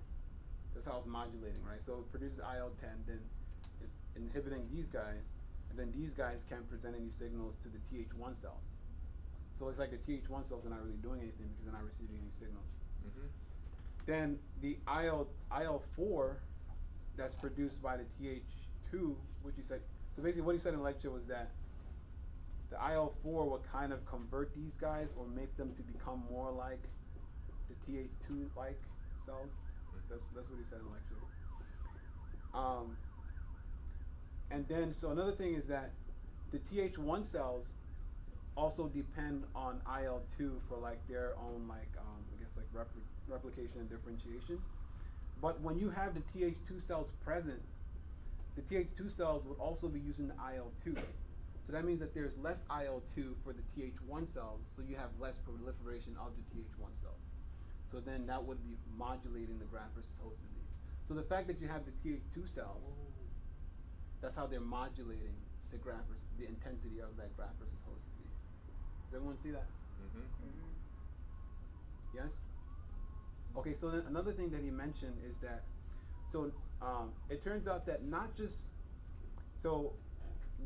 only for, let me see here, this is to be the host, I'm trying to make sure, okay. So not just only for the, oh dang, I'm getting confused now. This stuff's confusing me. Okay, 1 second, let me step out. Let me step out here.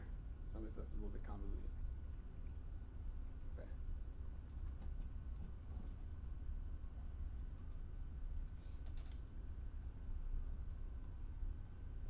Okay, so these T cells here are coming from your donor, right? Right. These Th2 cells are also coming from the donor, right? Now what we're saying is that these Th1 cells can modulate the Th1 cells or the Th1 cells of the donor. The Th2 cells can modulate the Th1 cells of the donors. Now it also turns out that this Th2 cell can modulate the this would be it would be the Th1 cells of the host. So remember the Th1 cells of the host, what was it doing? Fighting. Well actually this would actually be the CD8 positive host cells. Those are precursor cytotoxic cells. That's what he was saying. The P stands for precursor. Not Th. They're not anything. They're still. That's all. Oh, okay. Okay. Thank you. Okay.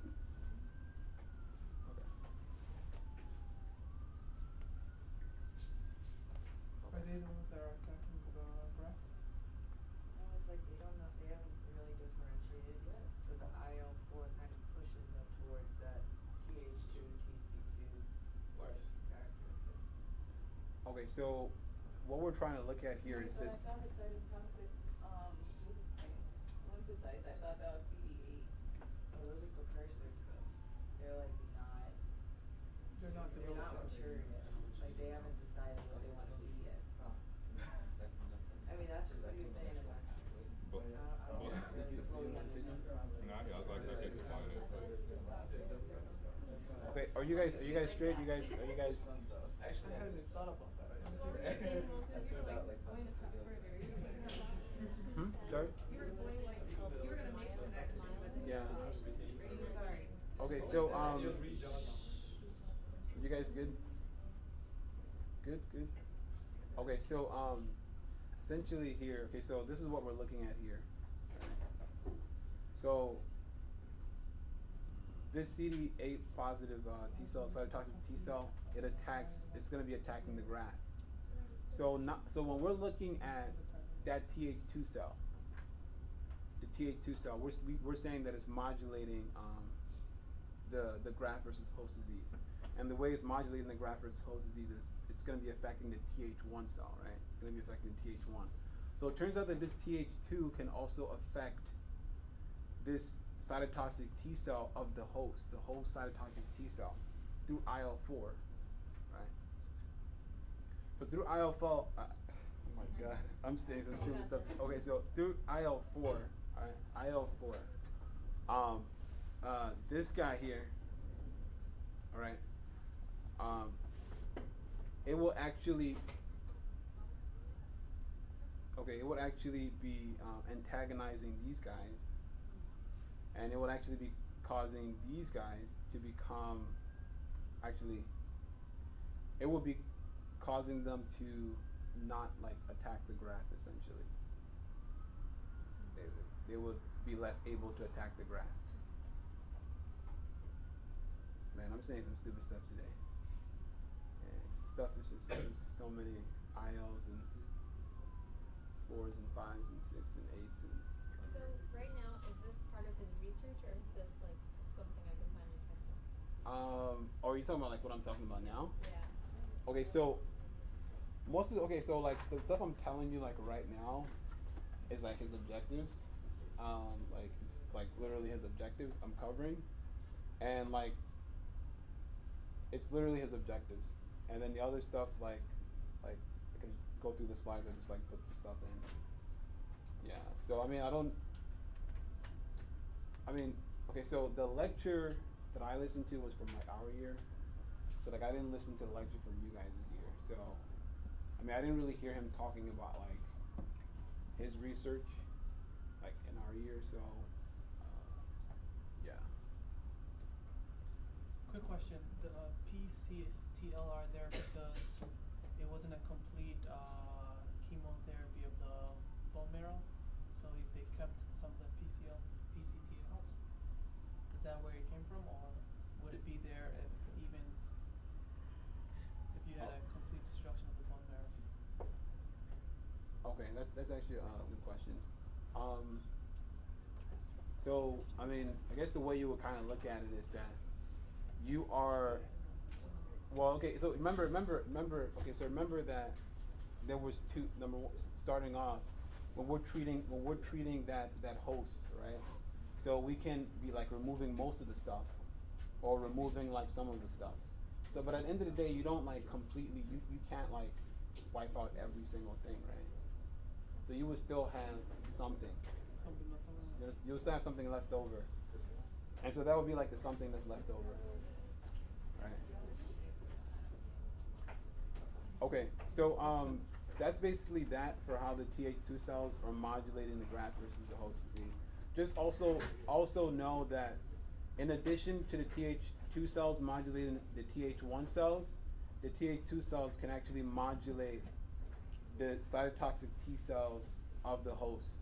And by modulating the cytotoxic T cells of the host, it will actually prevent the graft rejection. Right? Yeah.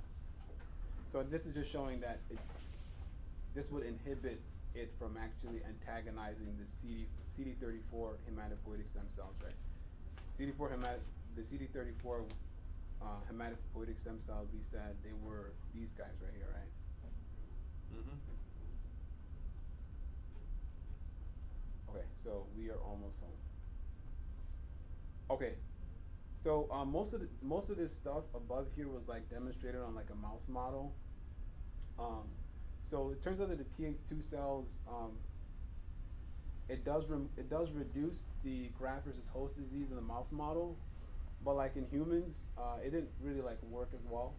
That's what he said. It didn't like work as well, and that's basically what this was demonstrating from his lecture. So like in this case here, let me see. Okay, so in this case here, you have the stem cell transplant, and you're actually removing like all the Th2 cells, right? And this is just showing you that you're having a whole bunch of different gradings of your graft versus host disease, right? So without the Th2 cells, you're having a whole bunch of these graft versus host disease going on.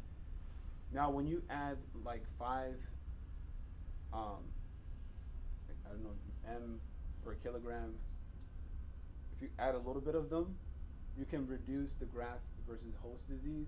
But then when you increase the amount of Th2 cells, it doesn't actually like correspond to like decreasing graft versus host disease. Mm-hmm. You see what I'm saying? So that's what he tried to establish in the lecture. So it turns out, so because it didn't actually like work in the way they planned in the human model, what they then try to do is that they try to further manipulate the Th2 cells. Right?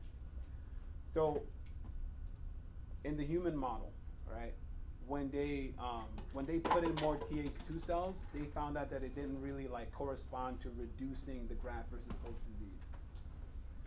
All right, so because it wasn't working in the way that they had planned, then the next step that they took is to grow the Th2 cells in rapamycin.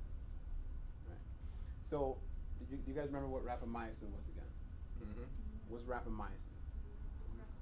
Immunosuppressant. And what was the other drug that was also cyclosporin? Mm-hmm. We didn't really talk about how the methods or the mechanism by which they work. This is actually important, but I think for the sake of time, we won't really go into these. Just know that I guess just be familiar with the pathway. I think he mentions that it was important, right? Yeah, just be familiar with the pathways of like how they're working.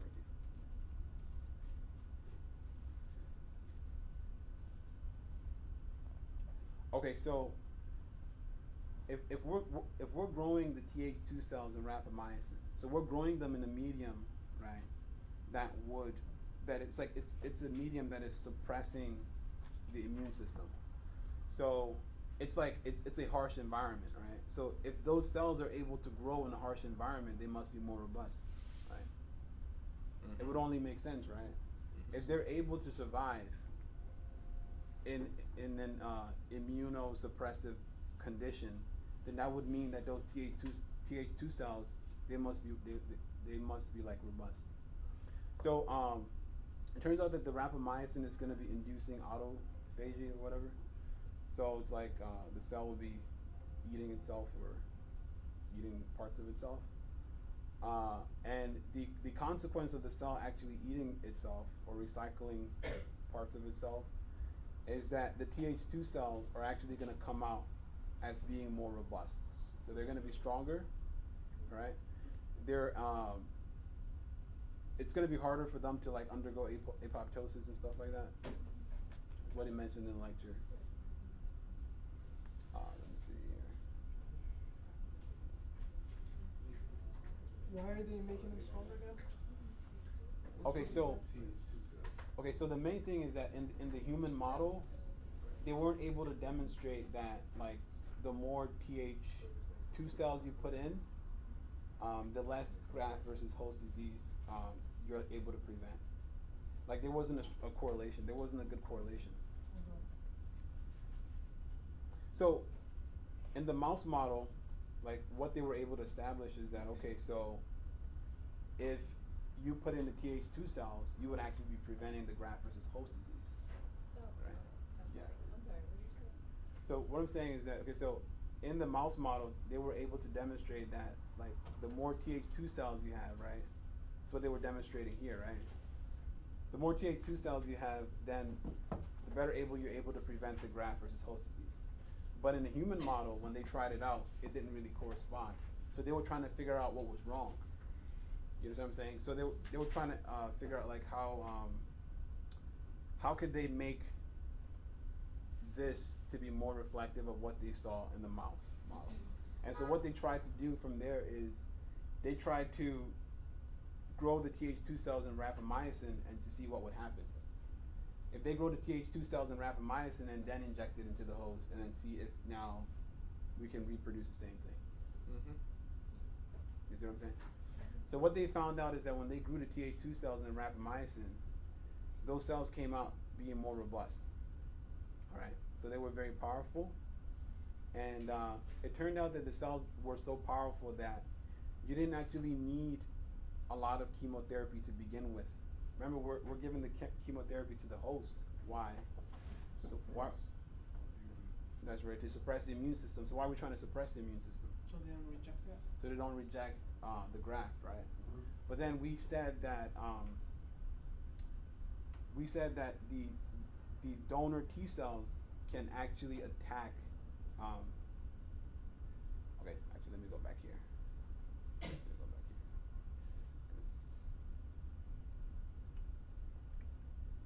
Could attack the host-presenting cells, APCs. The host what, sir? They can attack the antigen-presenting cells of the host. To the antigen presenting cells? Of of the host? Well, they could attack them, but I guess what I was trying to target is these CD8 positive. This is what I was trying to target. So, okay, let's think about this, right?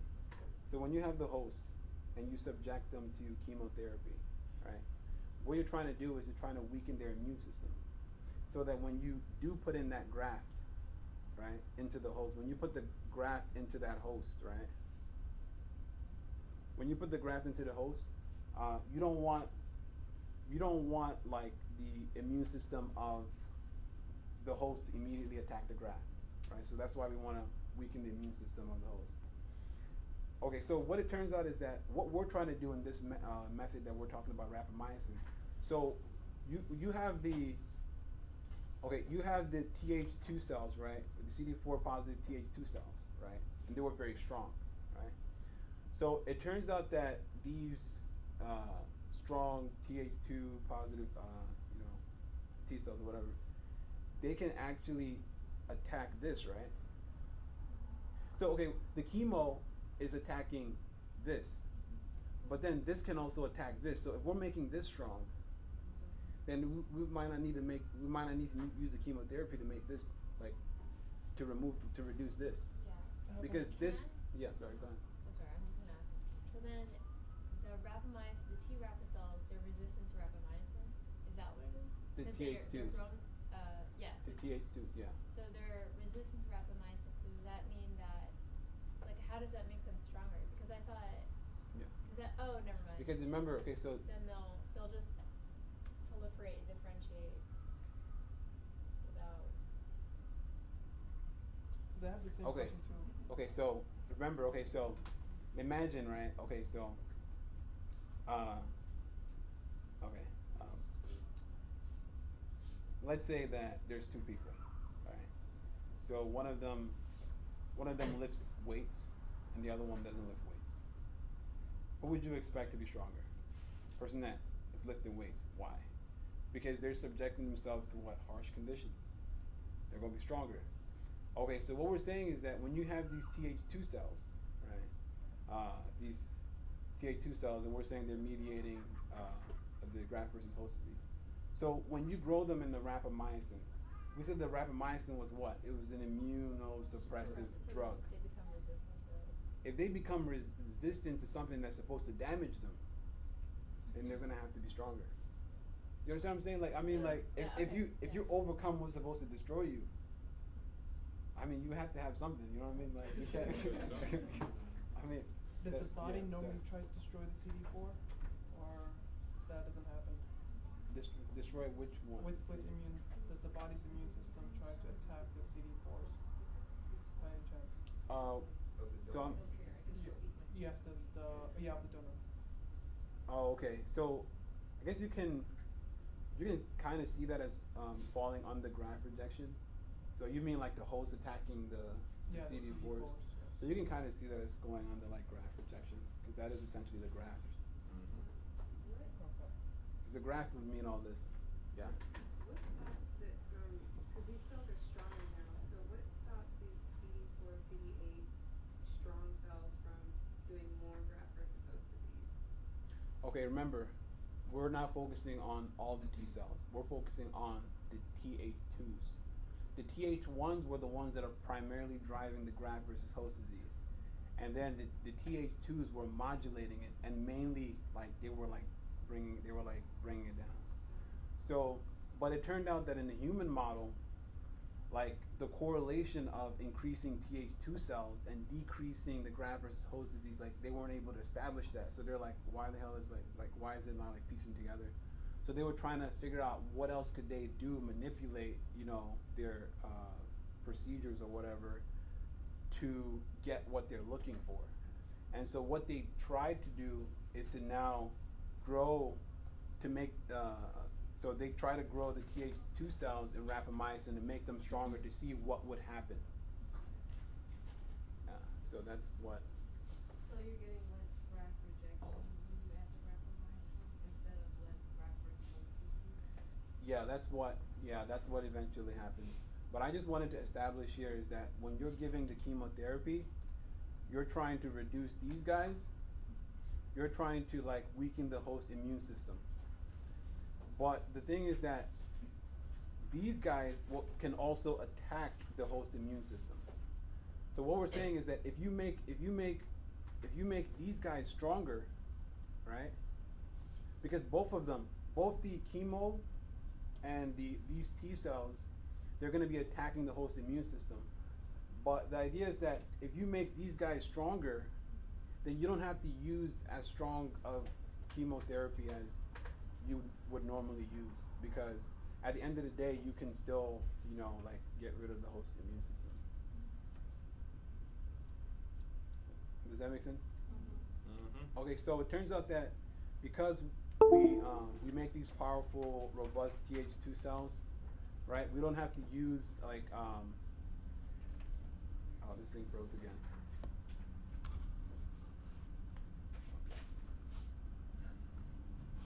Okay, so because we're making these robust Th2 cells, we don't have to use as strong of chemotherapy as we normally would have.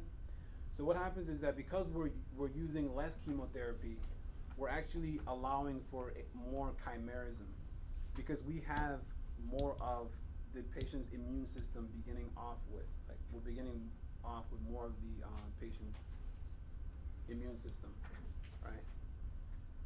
And my little pointer is not working, so I'm just trying to finish here. Okay, so what happens is that, let's see. So you start off with more chimerism, and then eventually once you put in the Th2 cells, eventually you will eliminate the host immune system. And that's what this little chart here is showing. Like that's what it's showing here. Like, so here's like the chimerism. When you're starting off here, you have like more chimerism, and then over time, over like 100 days, then like you effectively remove like the chimeric state, and like by the time you get here, you effectively like wiped out the host immune system essentially. That's what this is showing. Do you guys see that? Because over here is like percentage of. So this would be like chimerism, percentage of the donor, right? So basically, at this point, well, actually, when you get over here, it's like mainly like it's mainly like donor, right? Right, that would make sense, right? Mm-hmm. Okay.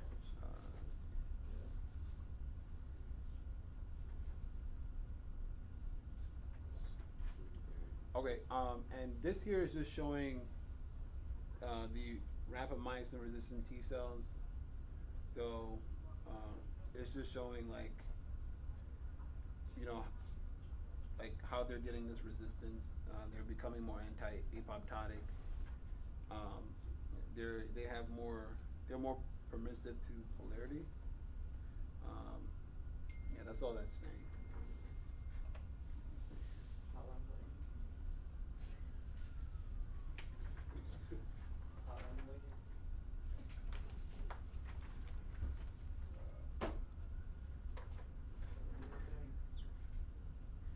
I would repeat them.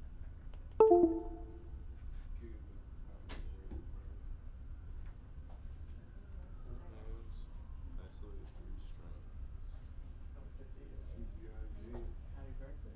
Thank you. You're late. What happened, like a day late or like Time today? flies during the day. Okay, so I guess just finishing off. How fast you late? Okay, so we're getting this chimerism, right? So we're getting this chimerism, right? Because we're not completely wiping off the host immune system, right?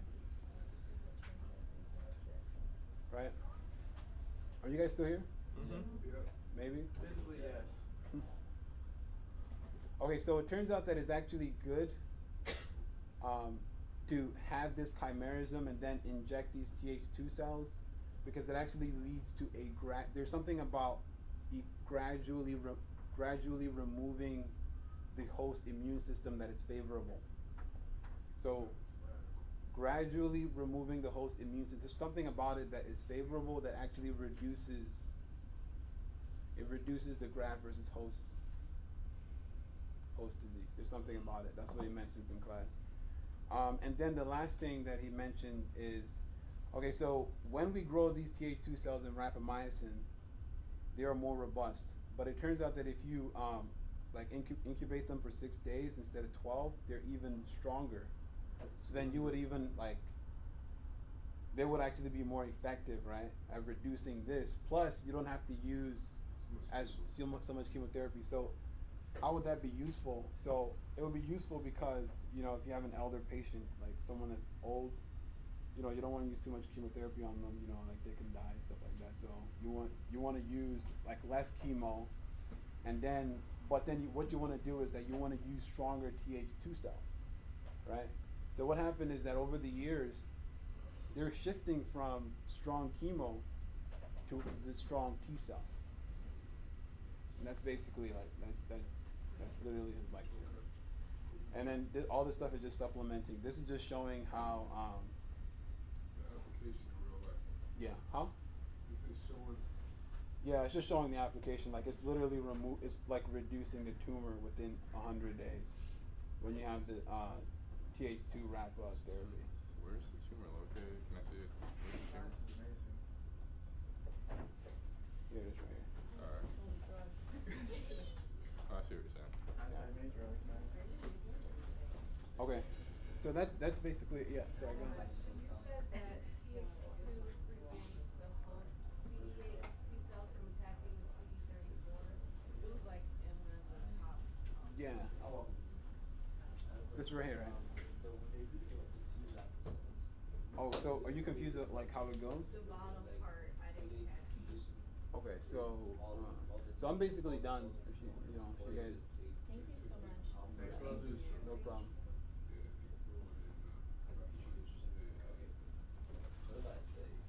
Okay, so so with the IL-4, it will effectively act on these cytotoxic T cells, and it will actually make them to become more like the Th2-like in quality or character, and that will actually prevent these cells from antagonizing with the donor CD34 stem cells.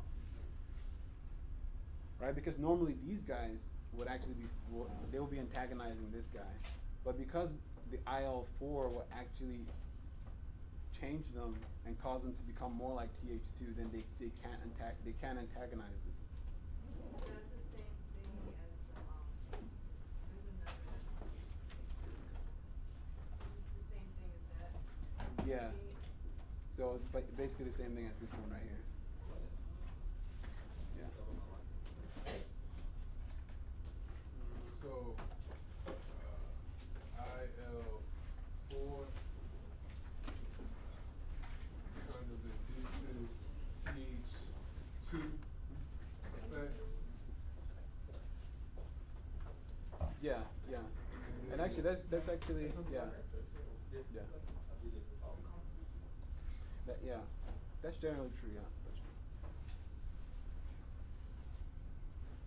All right, so you guys got it. I mean, we would have worked on questions, but it's like I really wanted to like give you guys the whole entire lecture, like at least in a way that makes more